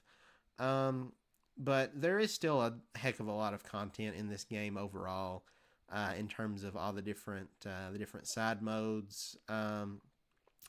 I actually got quite a bit of enjoyment out of doing the what's it called, the story mode campaign. I'm trying to think what it's even called. The road trip, is that it? I really enjoyed it the first time or two around. Not to spoil anything, but you beat it, and then it'll ask you to go back and beat it a second time to get like the true ending. And I enjoyed doing that. I had intended to go through and do it with every character because it kind of feels like Smash Brothers when you're playing like the classic or adventure mode, especially the 3DS one where you've got like a branching path and you can choose which route you want to take. But it's so long, like it takes probably a couple hours to get through one run of it. Which, if you only want to like get to the end of it one time, then you might say, yeah, the single player content feels kind of lacking. But if you did it with every single character, I mean, that's like 30 hours of gameplay right there. um, but uh, but yeah, I did really enjoy it though the first couple runs until I got kind of tired of it. But like maybe I'll still go back to it at some point because I've not seen like every single route. Like I've unlocked all the different because depending on which path you take, you may see like entirely different worlds on the map. I've seen all the worlds, but I've not done every single mission within those worlds because you can only do one per run. Um, but part of me kind of wants to go back and eventually do that. But the tracks look beautiful. The gameplay is really fun. I wish I had, but it just again throughout the month of December because this game came out I think late November. I had all this stuff going on in my life, so I couldn't make a podcast dedicated just to talking about Kirby Air Riders, and I feel like it's kind of too late to now. So I may as well get all my thoughts out now. Um, but um, but yeah, I had a point with something I was gonna go into with that. We're talking about the single player mode, and all that, the different routes and all that, blah blah blah. Yeah, from a gameplay standpoint, so the whole like stopping to break and then getting a boost that didn't bother me like I thought it would. I thought in action it felt pretty good. It feels really satisfying if you've got a vehicle that has really good flying stats and you just like take off and like you're soaring over the whole thing. It gets a little tricky though because you're so high up, it can kind of be hard to tell because like they won't, that would kind of break the game too much. You can't like skip the actual path, so there's like invisible walls you'll hit, so that can be, I don't know, I wish they had something a little bit easier to see that the invisible walls were more visible, like I don't know, just so you don't crash. And like one or two times I got up really high and I couldn't see where I was flying and I hit an invisible wall and it turned me around and I was going backwards, so that was no good. But for the most part, really solid. It feels kind of like a Smash Brothers game where, like, Sakurai's got all this fan service, bringing in all these playable characters, all these customization features, all these unlockables. Again, with what limited content's there, they really get a lot of mileage out of it. No pun intended. In a way that Mario Kart World just doesn't. It's a lot like Sonic Racing Cross Worlds in that regard because in both these games you can customize your vehicle, you can add decals to it, you can share it online. Um, it's really cool, and the city trial mode I think is a lot of fun. I've not had the opportunity to play it online or locally with friends. I have with random people, but I feel like that could be a whole lot of fun. I'm gonna have to show that to my cousin Brennan sometime. I think we can get some enjoyment out of it. It's very, it feels less like a racing game and more like a party game. It's kind of a somewhere like a halfway between like Mario Kart's battle mode where you're all in an arena, but then it's also it's like a mini game because you race around, you upgrade your stats for 5 minutes, then at the end everybody plays a random mini game. It also kind of feels like Monkey Ball because it might be like try to go through the target or get as many targets as you can as you're like diving down, or yeah, just try to get a bullseye on this one singular target, or win this one lap race, or this elimination thing, defeat all the other opponents, be the last person standing, kind of like balloon battle in Mario Kart, or defeat the most enemies. So it's pretty cool. It's just kind of a hodgepodge of everything. um, and it somehow Sakurai makes it work. But yeah, you got a lot of music. I was a little underwhelmed, by the way Sakurai talked in the direct. I thought there was going to be more characters. There was really only the one, which is Noir DDD, is the only other character you unlock, which you see in like the Sakurai kind of teases in like the story mode or whatever. But yeah, I know a lot of people were upset about no Adeline. She's not like one of my favorite characters, but it would have been nice to have seen her. It would have been nice to have gotten a few more, especially like if they didn't get to be bosses. The boss fights are really cool in this game. Another thing Mario Kart World should have had. But it would have been cool to have seen like Queen Sictonia playable, or President Haltman from Robobot. So I don't know, but overall it was still solid. I still got quite a bit of enjoyment out of it. Probably unless I'm playing it with friends, like locally or something, I don't know how much I see me going back to it. But there is a lot to go back to if I should decide to do that. You've got like the challenge boards with like a bajillion achievements you can work toward. So yeah, just a lot of meaningful things to get. Whereas like in Mario Kart World, sorry to harp on that game again, but all you get stamps, and it's just you put them on your car, but it's not like the decals in Sonic or Kirby where you can like adjust the size and rotate it. It's just this tiny little thing that you can't even see.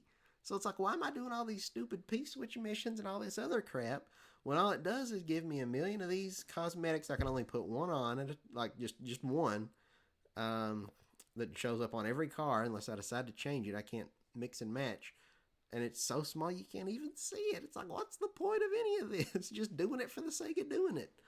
I'm sorry, Nintendo. Your games are fun, but they're not that fun. I need a reason. I need an incentive to do it, and not just for the sake of it. Um,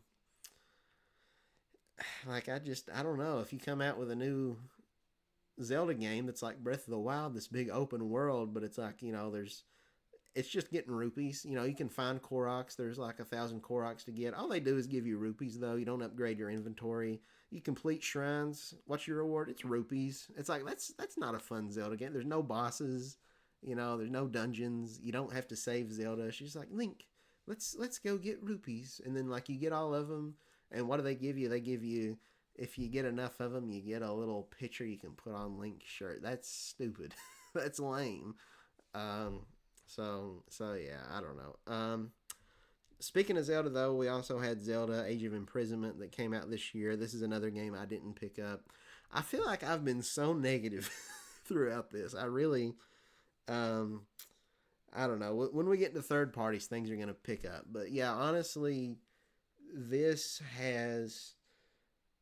I think Nintendo kind of dropped the ball. I think 2025, in terms of Nintendo's first party games and the launch year of a brand new console, not great. And it's not even that there's like a lack of games. It's not like a Wii U situation where it's like there's this big drought, but it's like all these games, um, there was just something about them that was just really controversial or just didn't hit the mark for me.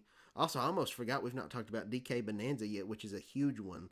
But I might not have the most glowing review of that game either, so just kind of forewarning about that.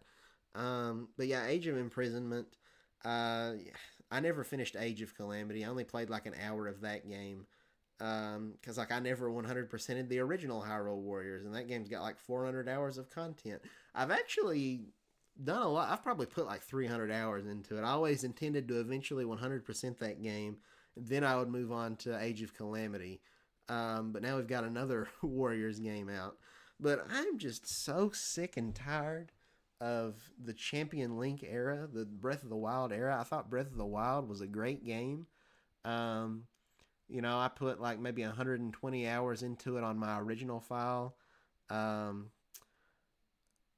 I got super burnt out though, and then they came out with the DLC for it, like the Champions Ballad and all that. Um, and I was hoping at the time when I bought it, it was like $20 or whatever. I thought like, well, you know what, that price maybe they'll add like an extra little chunk of map, like a new area to explore, in the open world, like a new little island. Or maybe we can go off into the distance and like get to because there's like mountains you can see way off that you can't access when you get to like the edge. Like, what if we get to leave Hyrule's borders and we get to go into a neighboring kingdom or something? But all the in the DLC, all the shrines are just kind of like, it gives you like 12 new shrines that are all just like on the map that you've already explored and stuff. And you get the new dungeon that's kind of like a divine beast, but it's not a beast. And it's kind of whatever. So like, I didn't love the DLC. I was already burnt out on the game, and I felt like it didn't really add anything that worthwhile. It was just kind of more stuff to do in that same world that I'd already kind of gotten sick of exploring.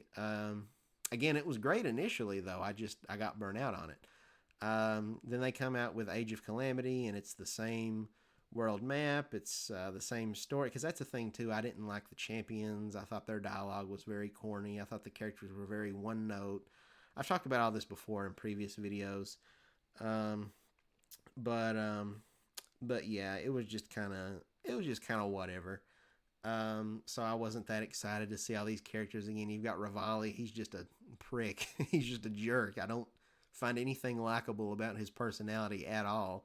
Um, then you got Mifa, and she's just kind of your Mary Sue character. Just, she's like a stereotypically subservient woman, basically, just submissive. Just, oh Link, I will always be here to heal your wounds. Just call upon me whenever you need. It's just like, just give me some personality. Like, yeah, not every woman has to be like I'm not saying shave her head and make her a girl boss, whatever. That's like the other extreme. But like, give her some kind of personality, that's not just being all meek and quiet and really liking Link. I mean, I don't know. So I didn't care for her. I didn't care for Daruk, who's just kind of, hey, little guy, Daruk's protection is now ready to roll. He's kind of your stereotypical, like, he's this big, strong, tough guy, but he's actually a big softy on the inside. He's the lovable oaf of the group. He's the big lug, It just very one note, predictable characters. None of the characters resonate with me in the way that Midna or Tetra or any of these other Zelda characters grabbed me. So I wasn't interested in exploring that story or world, the world building, the characters any further in Age of Calamity. Um, and then they come out with the sequel to Breath of the Wild after all these years of waiting, and it's the same world map, but they added the depths, which aren't interesting to explore and can get pretty frustrating, and then the Sky Islands, which have pretty much nothing to offer. Pretty much like 90% of the Sky Islands in the depths can just be boiled down to go up there. There's maybe some shrines or whatever, and those weird like Zonai machine devices. But mostly it's like, well, here's a chest. You open it. It's got a costume, or well, not a costume. It's got a map that takes you into the underground, into the depths. Then you go into the depths, and that's pretty much all you're finding down there is you're following those maps to get those costumes. And the costumes are just outfits that were already in Breath of the Wild that you could unlock with the scanning the amiibo. So it wasn't worthwhile new content. It felt like the same game all over again. Like it, I know it sounds harsh, but that's just honestly how I feel. I'm not saying that to be a grifter or whatever. It feels like a very impressive mod, but that's all it feels like. It doesn't feel like a true sequel. Um, and it was also overpriced. It was $10 more than it should have been, like Mario Kart World. My thoughts on Mario Kart World and Tears of the Kingdom are very similar, honestly.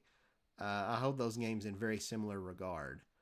Um, so yeah, now getting a Hyrule Warriors spinoff that's set in that game, I'm not that interested. I'll probably maybe pick it up someday, but it's not a top priority for me right now. I'm not that interested in the story. This might be controversial. I actually did kind of like the story of Tears of the Kingdom more than Breath of the Wild. I hated those champions. Um, but yeah, I thought seeing Ganondorf was cool, and then like what happens to Queen Sonia, that genuinely like shocked me. I think I might have like audibly gasped when that happened. I was like, oh my god. But yeah, I'm so ready to move on. Even it's been like 10 years. Um, really more than it's been like almost 11 years since we got the teaser for Zelda Wii U, I think. No, more than that. It's been like 12 because that was E3 2014, I think. And even all the way back then, I was kind of like on the art style, like, with the cel shaded kind of thing.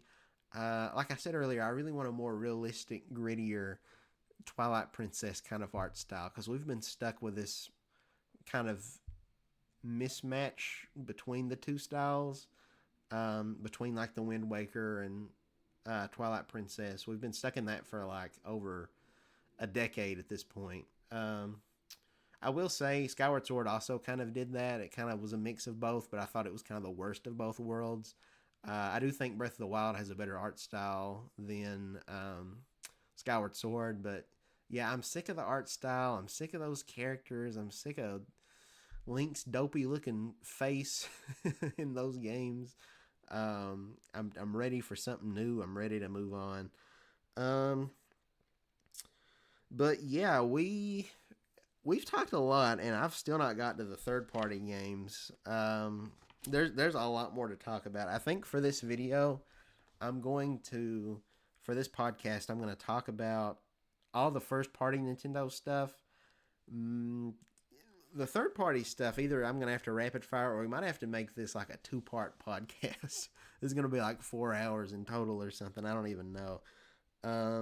But anyway, we got Switch 2 editions that came out this year. We're going to talk about these. We got the 4K 60 frames per second version of Breath of the Wild and Tears of the Kingdom. These, I don't remember if it's like $10 each or if it's like 20 a piece to get these if you don't have the expansion pass, which I do, so I didn't have to pay for them. I think that's really, really cool that we've got this now. It's kind of surreal to see the games looking and running this well on official hardware and not some like PC mod or something. That said, I've not really played it very much myself because there's just been a lot of new games to play, and again, I kind of got burnt out on the whole world. I doubt I don't know if I'll ever play the Tears of the Kingdom Switch 2 edition, maybe someday. The Breath of the Wild one I would like to do. We might even do that on the channel at some point. But that's just such a long, meaty game to go through again. But I think that's really cool. I didn't really add any new content, but that's fine. Because again, you can get it for free, and they had a lot of other like free Switch 2 upgrades for games you could get. They're released throughout the year, so that's really nice. But in terms of ones that actually got a retail release, not counting Prime 4 and Pokemon Legends ZA, because we already kind of talked about those games. We got Kirby and the Forgotten Land, Star-Crossed World. It was okay. You know, it was kind of what I expected, and I kind of went into it with low expectations to begin with, because the trailers were pretty much what I thought it would be. It's like, okay, it's new levels, but they're kind of just reusing assets from the base game and just kind of repurposing already existing levels. A lot of the levels, they kind of just run together for me. Like, it's neat, like you're going back into these old levels, but it's like it's opening up new paths, so you're kind of, it's almost like you're boundary breaking the game and seeing parts of the level you're not meant to, so that's pretty cool. The one where you, like, it parts of the water, like Exodus or something, and you're, like, on the ocean floor, that was pretty cool. But pretty much all these levels, kind of this big theme is that there's all these, like, the world's overrun with all these blue crystals. So like every level, and blue's my favorite color, don't get me wrong, but when every level is like just filled with blue, it's like, okay, now the desert's blue and the volcano's blue and the grass world's blue and the desert world's blue. It makes every level feel thematically so samey, and it makes it kind of a little boring and uninteresting. So yeah, I wasn't crazy about the DLC. The final boss was insanely difficult. But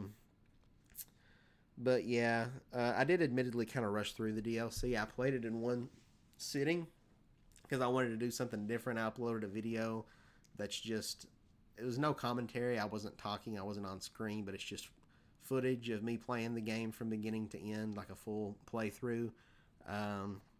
But yeah, I don't know if that was the best way to experience it because you get kind of burnt out. You want to take breaks, but it's like I can't. I'm recording this entire Let's Play, and I don't want there to be like cuts edited in or anything. So yeah, I don't think the DLC really added that much to the game. It was kind of maybe a 7 out of 10. Mario Party Jamboree TV. This was not something I picked up. I definitely would have if they added like new boards or something like that. And maybe I'll still get it at some point. I actually did play it a little bit at my cousin Brennan's house. I spent the night at his place over the past weekend, which was pretty cool. And we played a little bit of it. We checked out all the mini games, and we did like one round of the whatever it's called, the little like roller coaster co-op mini game thing, which was okay. You know, it's kind of like the river rafting thing from the original Super Mario Party. Yeah, I don't know. It was kind of just whatever. One thing I didn't love about all the mouse control mini games, because some of them were pretty cool. they're all team-based games. Either it's like, if you're playing them on the regular board, either they're 2v2 or they're exclusive to that roller coaster mode, and it's like four people working together. It's never like, a free for all, 1v1, v1, v1. So I thought that was kind of disappointing. But we didn't try out the Bowser TV mode thing, which I don't know. I've heard it's not that great, and it doesn't look all that great, to be honest. It seems kind of a little cringy. I don't know. Like, as a male in his mid-20s, I don't know if I would really want to get together with a bunch of my buddies and do that. um, but yeah, so that was a thing. I guess we could talk a little bit about Game Share. I've got to try that out some. A little bit with my cousin Brennan, but mostly with my nephew Cooper, because I got him a Switch 2 over the Christmas break, so I finally got to experience that with him. I can't get it to work with my webcam, like the one that I use to record these videos, so I might just have to get another USB camera. I looked up troubleshooting online, and it had all these crazy steps. I could go to this website and download some kind of like a downgrade to my camera to make it work, but I was like, this seems kind of sketchy, and I don't want to like mess it up or get some kind of malware, so I just don't think I'm going to do that. So if I want to do that, I'll probably have to get some kind of extra camera, but I think it's a cool feature that works pretty well. I wish the games, like when you're doing Game Share, I wish it was like a higher frame rate and stuff, but it's really cool to be able to play whatever I want to play, and I can see other people's gameplay. It's really neat. I wish there was a way that I could still see their gameplay without these big black bars, across the edge of the screen, making my gameplay smaller. I wish I could just overlay it and just put it wherever I want, just move it in a certain spot where it's not covering the UI anywhere, where I could just like drag and drop it. It's like, okay, if I put it in this spot while I'm playing this game, I can still see that person's whole gameplay window, but it's not covering up all these menu options, I think that would be really cool, but you can't do that, which is unfortunate. Maybe someday they'll update it to do that. The microphone I thought worked decently well. So yeah, that's a really cool feature. I think there's a lot of potential there. Plus with like the Game Share thing, it's kind of like DS Download Play was back in the day, but like online now. So that opens up a lot of possibilities. So that's pretty much it, I think, in terms of first party games. So unfortunately, most of it negative. Probably the things I'm the most positive about, which is kind of, unfortunate that that's where we're at. But it's just the old stuff from like 10, 15, 20 years ago. Donkey Kong Country Returns HD, Mario Galaxy 2 finally being on the Switch. It was great playing through those games again. They're not new games, but as far as the new Switch 2 exclusive games, or even Switch 1 exclusive games that came out this year, a lot of them just really missed the mark for me. Oh yeah, DK Bonanza. See, I keep forgetting to come back. See, I wanted to do a podcast on this one. It wasn't an issue with time, but it was just I beat the game and I was a little bit underwhelmed, and it was like everybody was loving the game so much that it's like, well, I really don't even know if I want to put my opinion out into the airwaves right now, because I feel like, especially while everybody else is in this honeymoon phase of the game, I feel like it's not going to be received very well. So I never talked about it. But yeah, Donkey Kong Bonanza, I respect the heck out of that game. Unlike Mario Kart World, unlike the new Hyrule Warriors, and like a lot of these other games we've talked about. I think the addition of like Pauline, but she's a little girl, and like riding on Donkey Kong's back and seeing their chemistry, I think that's like super cool. I love that, actually. Story wise, this game has one of the most the story's not huge, but still, other than like Psychonauts 2, I can't really think of any 3D platform. Well, I guess the Sly Cooper games, but for Nintendo, I think this is the most story in any 3D game ever. There's so many cutscenes, there's so much dialogue, there's so much lore building just between, like when you take a rest and go to sleep, and you've got the little dialogue with Pauline, which is all voice acted. Sometimes I thought her voice acting was very good. Other times I thought it felt kind of forced and awkward. but like just the delivery or the voice directing, something just wasn't really resonating with me a whole lot. But in some instances, not the whole time.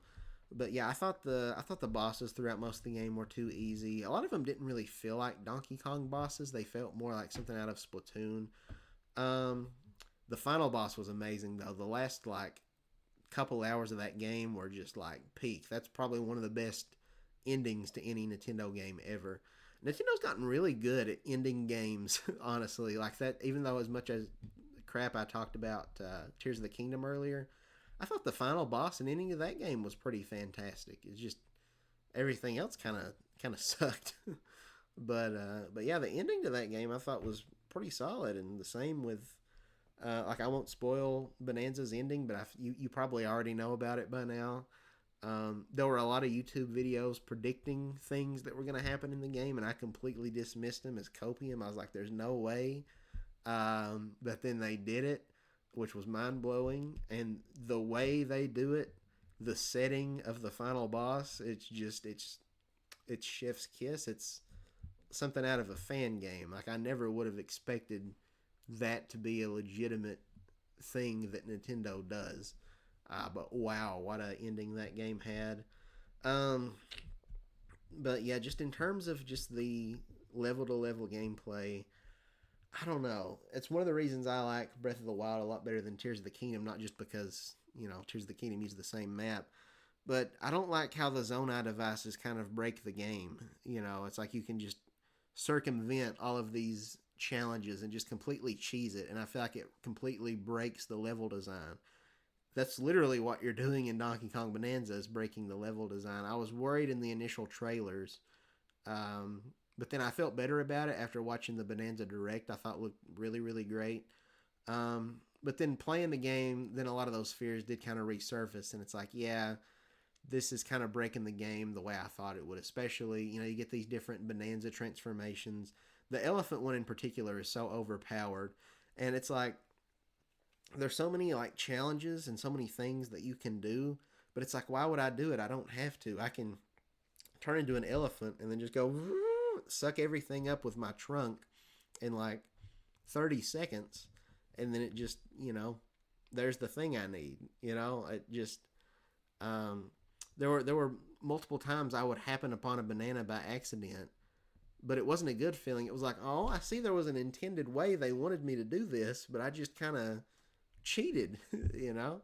But it's like I'm not going to go back and do the challenge the right way. It's like I'm already here. I'm just going to take the banana, but it's not that gratifying. So I don't know. Yeah, there was not as much of an emphasis on platforming as I would have liked for a 3D platformer. In some ways, I feel like it's a little hard for me to even call a game a 3D platformer because more than platforming, it's really more about breaking stuff, and I just find it very repetitious and kind of mind numbing. And I know this probably sounds bad, and I really don't mean for it to sound as bad as it's probably going to sound, but it kind of feels like brain rot. It kind of feels like when you're scrolling through TikTok and you're getting recommended these like AI, like, satisfying ASMR slicing videos. It's like zoomed in times 100 of somebody slicing an apple or something. It gives your brain that short hit of dopamine without really making you work for it. It's not gratifying. It's that instant gratification as opposed to delayed gratification, which is what I really like out of games. I think that's one of the reasons why Cuphead is one of my favorite games of all time, because you keep dying to these bosses and it's frustrating, but you're not mad at the game, you're mad at yourself. It's like, oh, it was so close. And then once you finally beat the boss, it feels so good. It's so satisfying. But there's a big problem I had with Mario Odyssey, which I've gone back and I've kind of changed my tune on Mario Odyssey because Donkey Kong Bonanza, unfortunately, takes a lot of the problems I had with Bonanza or with Odyssey and just dials them up to an even greater degree. Where I really felt like that game, it just hands you out moons all the time for like you don't have to work for them. And that's even more true here. Um, I do like how unlike the moons in Galaxy, the bananas aren't just used to unlock new levels. They do, as you collect them, it does give you skill points where you can upgrade your moves. I thought that was really cool. So that did still make it where I did still it was still gratifying, even if I did find an easy to get banana, because it's like, hey, that's one more I'm about to upgrade. So you still had that kind of delayed gratification, I guess, where it's like, oh, if I just save up a few more skill points, I can get this really cool new move. Um, but yeah, I don't know. It just I really respect the game a lot. That's honestly how I feel about Majora's Mask too. I don't like playing Majora's Mask that much. That game stresses me out. I don't have a lot of fun when I'm playing it, but I really appreciate it for what it is. And even though I don't love it, I get why so many people would say that's their favorite Zelda game. So understand when I say that Bonanza, it didn't resonate with me the way I wanted it to. I found it pretty disappointing. It's like one of the big launchier Switch 2 games, and the big thing that the 3D Mario team's been working on, and the new first new 3D Donkey Kong game, and 20 25 year, however long it's been since DK64, I don't even know. Um, I it's underwhelming for me personally, but if it's your favorite game that's come out this year, or like one of your favorite games of all time, I understand why. Like, I get it, but it's not for me. I like something. I was talking about this because we played a little bit of Donkey Kong Country Returns at my cousin Brennan's when I stayed the night, and I was saying I love the level design in this game so much more than Bonanza because it feels so deliberately designed. I can't just cheat my way through it. It's like SpongeBob writing what I learned in boating school today is he had to write 10 words for extra credit. He says, Mrs. Puff, I don't feel like I really did anything. that's that's kind of how I feel when I play Bonanza and when I play um, Tears of the Kingdom, and it really worries me for some of Nintendo's other franchises, like Luigi's Mansion, for example. I don't want the next Luigi's Mansion, the whole gimmick, to be like Donkey Kong's Elephant Bonanza, where you've got this upgrade.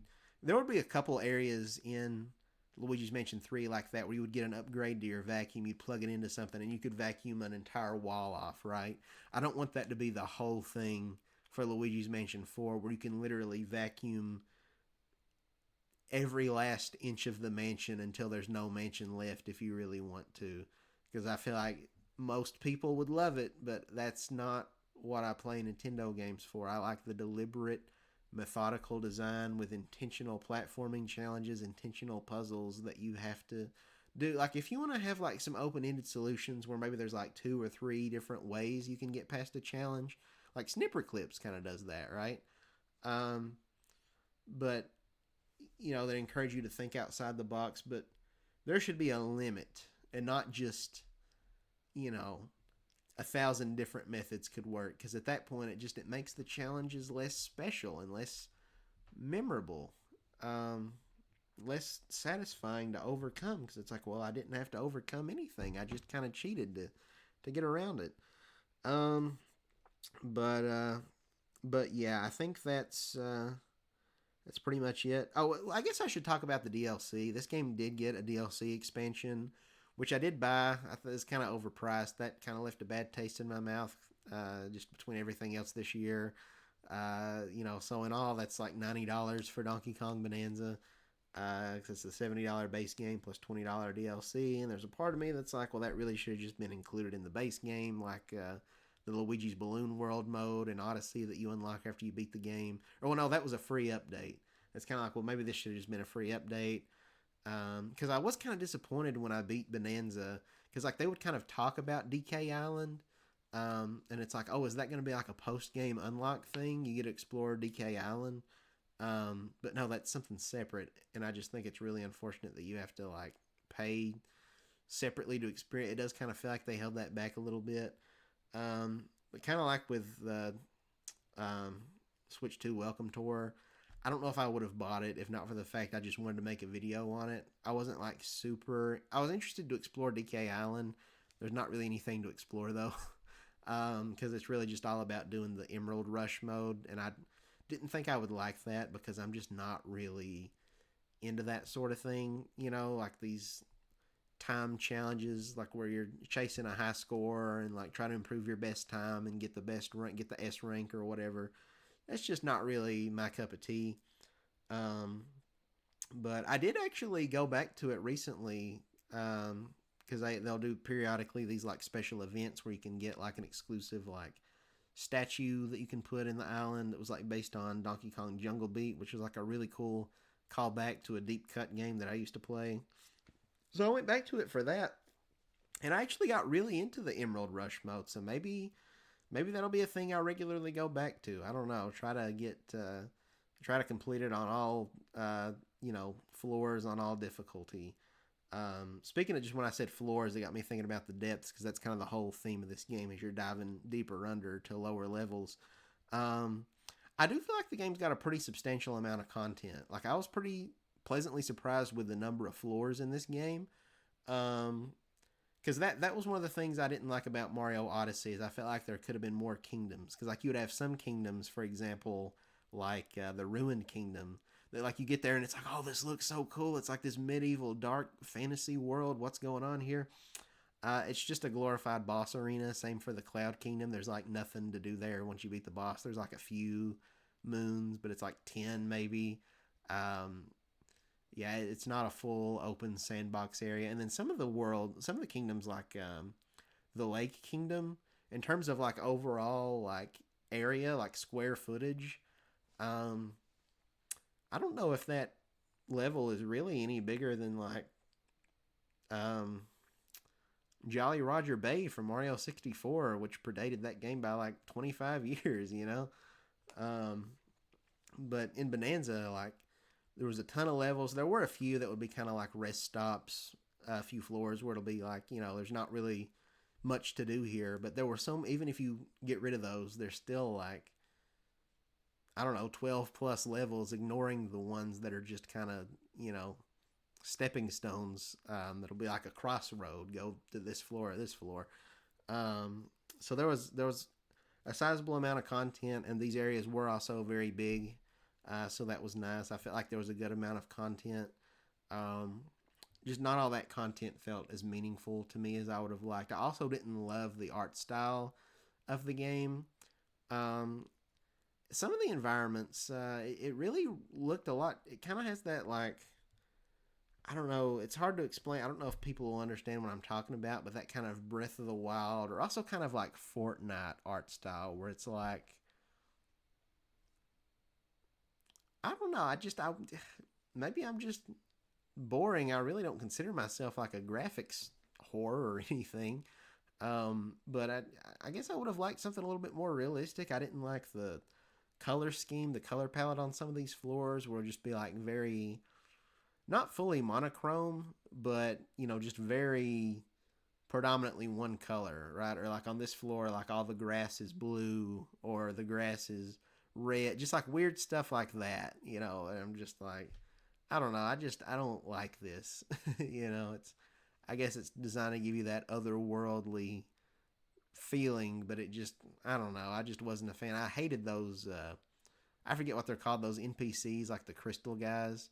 I thought they were hideous. I mean, I guess in the spirit of Rareware Donkey Kong, I mean, they kind of look like Banjo Kazooie characters, but I also think most Banjo Kazooie characters are pretty ugly, to be honest. But yeah, I wasn't a fan of those guys. I'm trying to think what they're called, but it's blanking on me.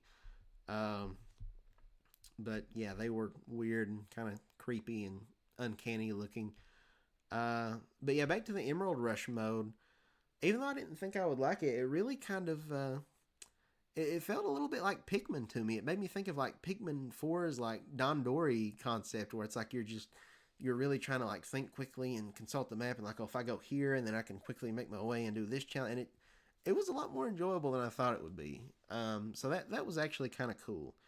Um, but yeah, I think that's pretty much every first party Nintendo Switch 1 or 2 game that came out this year. Let me just check real quick on my system. I want to make sure I'm not missing anything. Let me go in here. Let me go into my, let's see. Yeah, my 2025 folder. Let's see. We talked about Donkey Kong. We talked Talked about Welcome Tour. We talked about Mario Kart World. We talked about Bonanza. Pokemon Legends. Mario Galaxy 2. We talked about that. We talked about Kirby Air Riders. We talked about Metro. Yeah, okay. I think we touched on everything.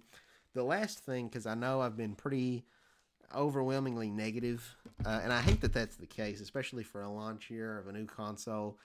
Um, but we'll end on a very positive note. This is something we talked a little bit about it earlier. And again, I think I'll do another podcast talking about third party games, I guess.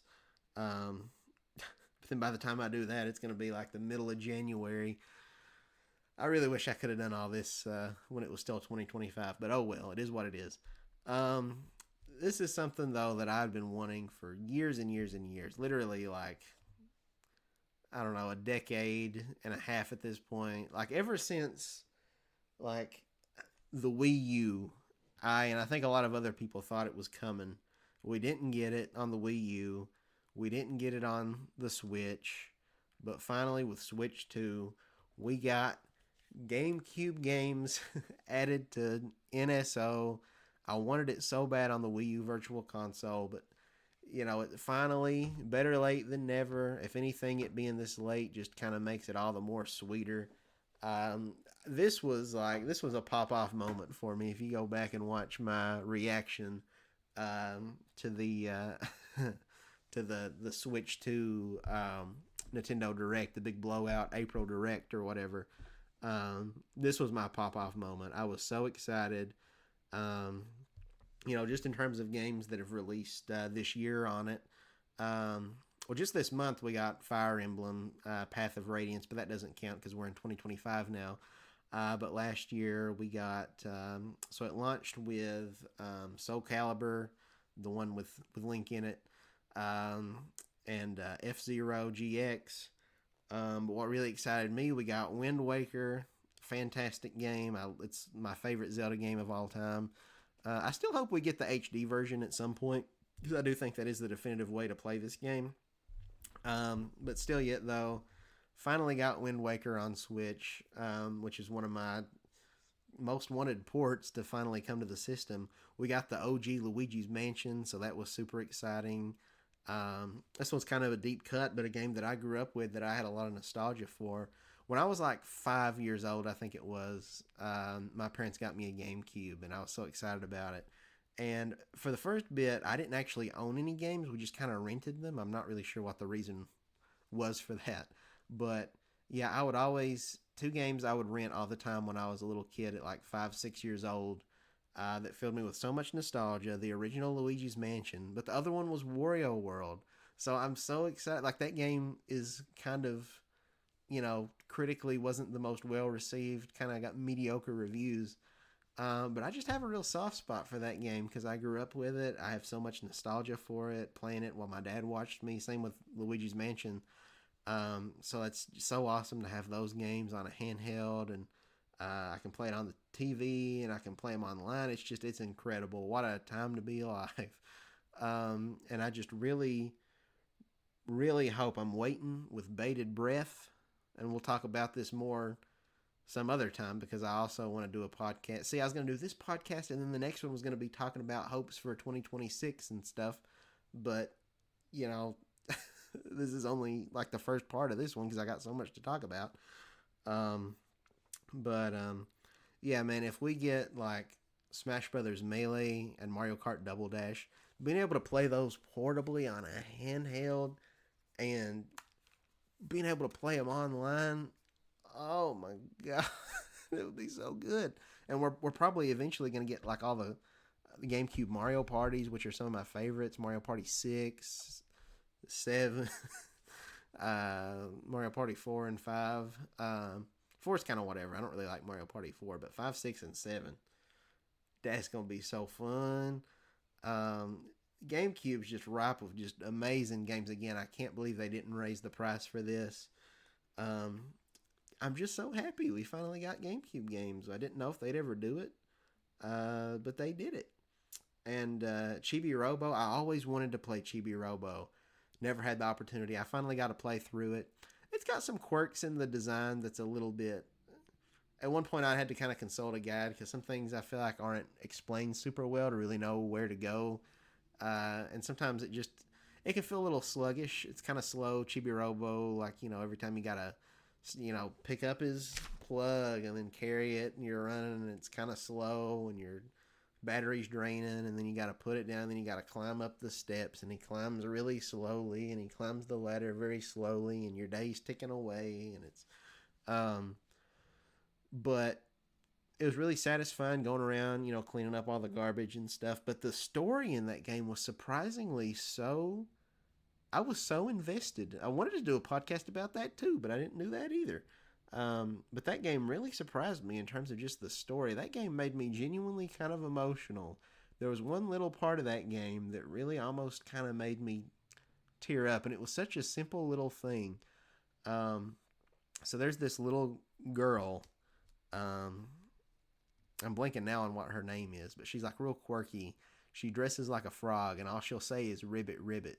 But the game, it gets really sad and kind of heartbreaking as it goes on. You may want to skip past this because this is kind of spoilers if you intend on playing Chibi Robo for yourself. But the mom and dad, like, they're having like these arguments, and like the mom says the dad's like lazy and all this, and he's not getting a job, and the dad feels like that the mom's not supporting him and his hobbies and interests, and feels like that she judges him and stuff. And so like, and they're contemplating like getting a divorce and stuff, and all this is really taking a toll on this little girl, and she basically becomes like nonverbal. Like it's this kind of family friendly game, and if you're a kid, you're not going to pick up on all this stuff, but playing it as an adult, it's like, my God, there's so much trauma in this game. This is so heart wrenching. This girl, she stops talking, and now she'll only say ribbit, ribbit, because that's her way of like dissociating from the family dynamic, because she doesn't like seeing mommy and daddy fight so much.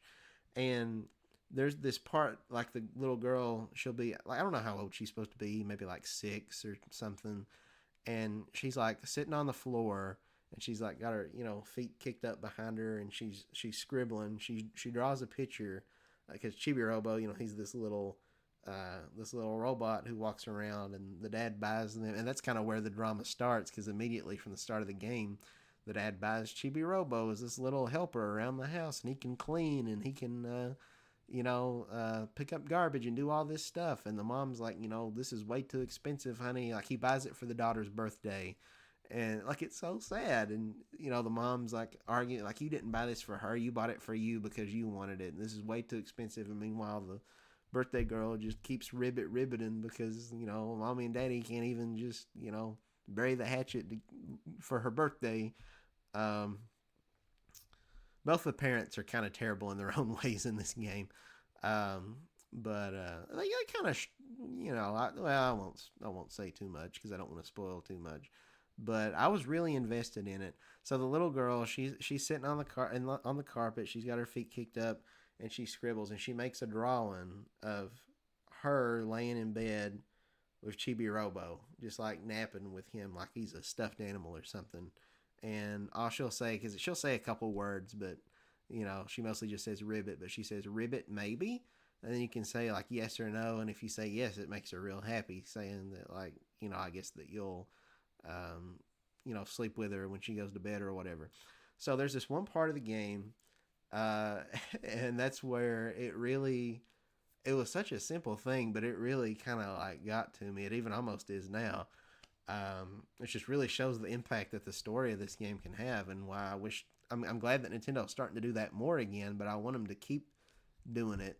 Because like you could easily miss it, but like you get a frog suit at one part of the game, and if you put it on, the little girl, she'll get really excited, and when you're dressed like a frog, she'll actually start talking to you again. So it's like therapy for her almost, because I guess when you're a frog too, I guess it makes her feel seen or accepted or validated. But then I went into her bedroom while she was asleep, and I thought, what happens if I try to talk to her while I'm dressed as a frog while she's asleep, because she wanted me to like lay in bed with her or whatever. And I did that, and all she says is, she doesn't rib it, she just says, I love you, Chibi, because that's his name, Chibi Robo. And it just like, that broke my heart. I don't know why, but that just really like, even now it's got me tearing up. Like that really hit me. It's like I know it's not real. It's a video game, but I mean movies aren't real either. But it's like my character here is really making a difference in this little girl's life. Like this is the only thing, and it's kind of even darker when you consider like I mean I don't know if he's I guess like an AI because he's a robot. So it's like is he really even sentient or am I just another unhealthy coping mechanism for this little girl? Like talking to Chat GPT and having a parasocial relationship, but now I'm just ruining it. But it's like it really makes you feel like it's this character you're playing as that like you're all this little girl has, and it just I don't know. Nintendo's making these movies now, and I'm just like, it's probably never going to happen because it's a niche game that didn't sell that well. But my God, a Chibi Robo movie would be so good. Better than most other movies Nintendo could make, but they probably won't because there's not really a demand for it. But it really struck an emotional chord with me in a way that no other game I played this year had an impact on me. So that's Nintendo's 2025. I'm glad we were able to go out on kind of a high note. I was gonna go over all this, and then at the end, I was gonna give my ranking on a scale of 1 to 10 of the year overall for games. And then I was gonna do a top 10 list of my favorite games this year. But again, we've not even touched on the third parties. So unfortunately, I think that's gonna pretty much be a wrap for this video. I guess I will talk real quick just some of the other games that came to Switch Online this year. On the Game Boy Advance, we got Wario Land 4. A lot of good Wario representation this year. We got the GBA game, and then we got Wario World. I hope that'll continue into 2026 because there's still a lot of Wario games we don't have on Switch Online that should be on there. We got a lot of third-party games too. We got Klonoa, Empire of Dreams for the Game Boy Advance. We got Mr. Driller 2, so we got some different Namco stuff there. At the very end of the year there, right around the same time we got Wario World, they dropped Rayman 2. I've been asking for like the OG Rayman trilogy for ages now. It would have been nice to have had a full-blown remake, but still having Rayman 2 in any capacity, that's really, really cool. Another 3D platformer on the Switch. Also Tonic Trouble. I've not got around to playing that one yet. I started to say from what little I played, I enjoyed it, but I don't know why I would have said that because I've not started it. What I've seen on it, it looks like it might be cool. I've heard it was kind of a prototype for Rayman 2, so it's kind of, I guess maybe that shows in the final product, but I'm still curious to try it out, even if it's a little janky. I have a pretty high tolerance for kind of middle of the road 3D platformers, so that'll be fun. But on the Game Boy, we also got Kid Icarus Myths and Monsters. That's been kind of a weird omission because we've had the NES Kid Icarus since probably like 2018 now. I think that was like one of the first games they put on Switch Online. So now we finally got the second one. Still hoping for a remake of Kid Icarus Uprising. That's like my favorite 3DS game. This Game Boy one though, I played a little bit of it for like 30 minutes or so. It sucks. The NES one sucks too. I don't know why Sakurai looked at it and said, you know what, I could make a good game out of this, but he did it, and I'm very glad he did because I love Kid Icarus Uprising to pieces, but man, these early Kid Icarus games are poop. But it's still, it's part of Nintendo's legacy, so I'm happy to have it on there. Same with like Mario Paint and Mario and Wario. Mario Paint, I've got a little bit of nostalgia for because I did play that one some as a kid. Mario and Wario never released outside of Japan. Again, more love for Wario this year. But that's so cool that we finally got an English release. I only played like the first world of it. I'll be honest, it kind of sucked too. Maybe it picks up. It kind of feels like Mario versus Donkey Kong, like the DS ones with like the touchscreen where you're guiding the mini Marios to the goal, but just way more simplistic. So playing it, I'm kind of like, yeah, I can see why this maybe didn't come to America. But I think it's amazing that we got it, though. That's just another piece of Nintendo's history preserved that we didn't have access to here in the West. Excuse me. And then we got DK94 on the Game Boy. I should say, too, about Mario Paint and Mario and Wario. Those are played with. You can connect a USB mouse if you got a Switch 1, or you can use the Joy-Con mouse, that's on the Switch 2. So I just think that's so cool that we've got that option now that we can do that. And I want to see Nintendo bring back more obscure games like that. I think would just be awesome. Then we got Donkey Kong 94, which is a really fun game, which predates the Mario vs. Donkey Kong series, and it's back when they were more of like a puzzle platformer. Really, really fun game. A lot of content.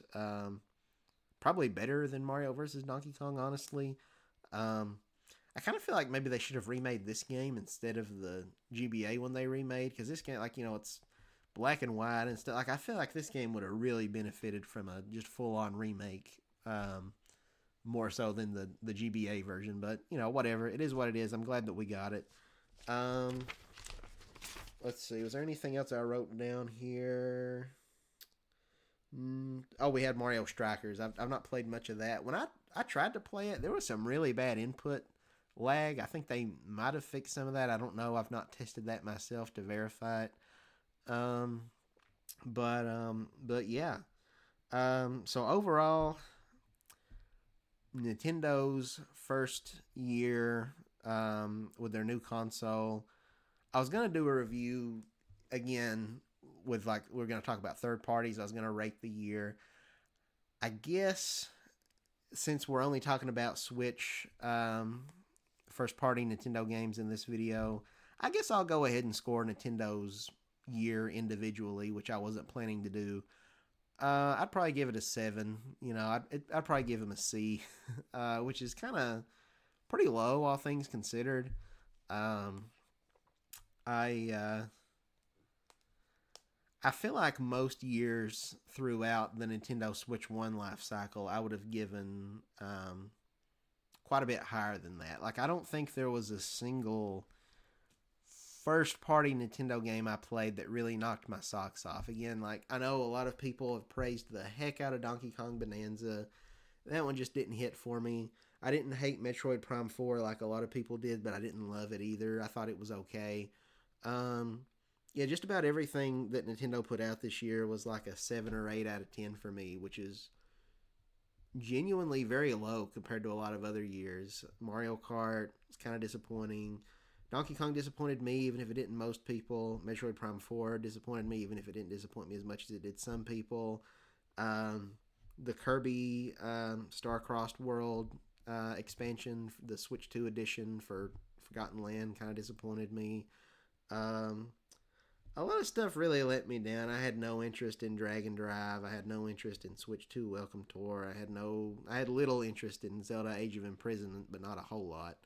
Legends EA was pretty good. Not as great as I would have liked for it to have been.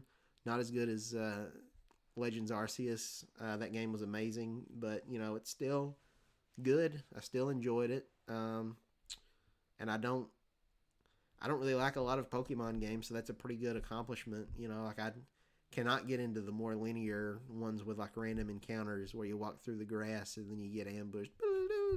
I don't like it. They feel very repetitive and boring and monotonous. I've tried very hard to get into them, but no, I think this is a solid Pokemon game, even if it's lacking. I didn't get the DLC. I've heard pretty negative things about the DLC, but it sounds in a lot of ways kind of similar to the Emerald Rush thing, so maybe I would like it, but I don't know. It's like $30, which is kind of too much. But yeah, in spite of all that negativity, I thought that Kirby Air Riders was pretty solid, even if it's maybe not like... it's not that the game's not for me, it's just that it's very different. It's not going to appeal to everybody, and it doesn't appeal to me as much as I wish it did, but it's still really solid. I still really enjoyed it. Definitely one of the highlights of this year in terms of Nintendo's new original first-party games. Sakurai obviously put a lot of love into it, and that really shows. But yeah, the biggest seller, which really kind of carried the year for me, which I'm not somebody who looks down on ports and remakes and stuff necessarily. I know a lot of people have a big issue with feeling like the industry is predominantly that. But for me personally, I'm very happy that I got Donkey Kong Country Returns on my Switch this year. I'm very happy that I got Mario Galaxy 2 on there as well, finally, and Wind Waker, Luigi's Mansion. What else did I say? Wario World. I got to finally experience Chibi Robo. So yeah, it really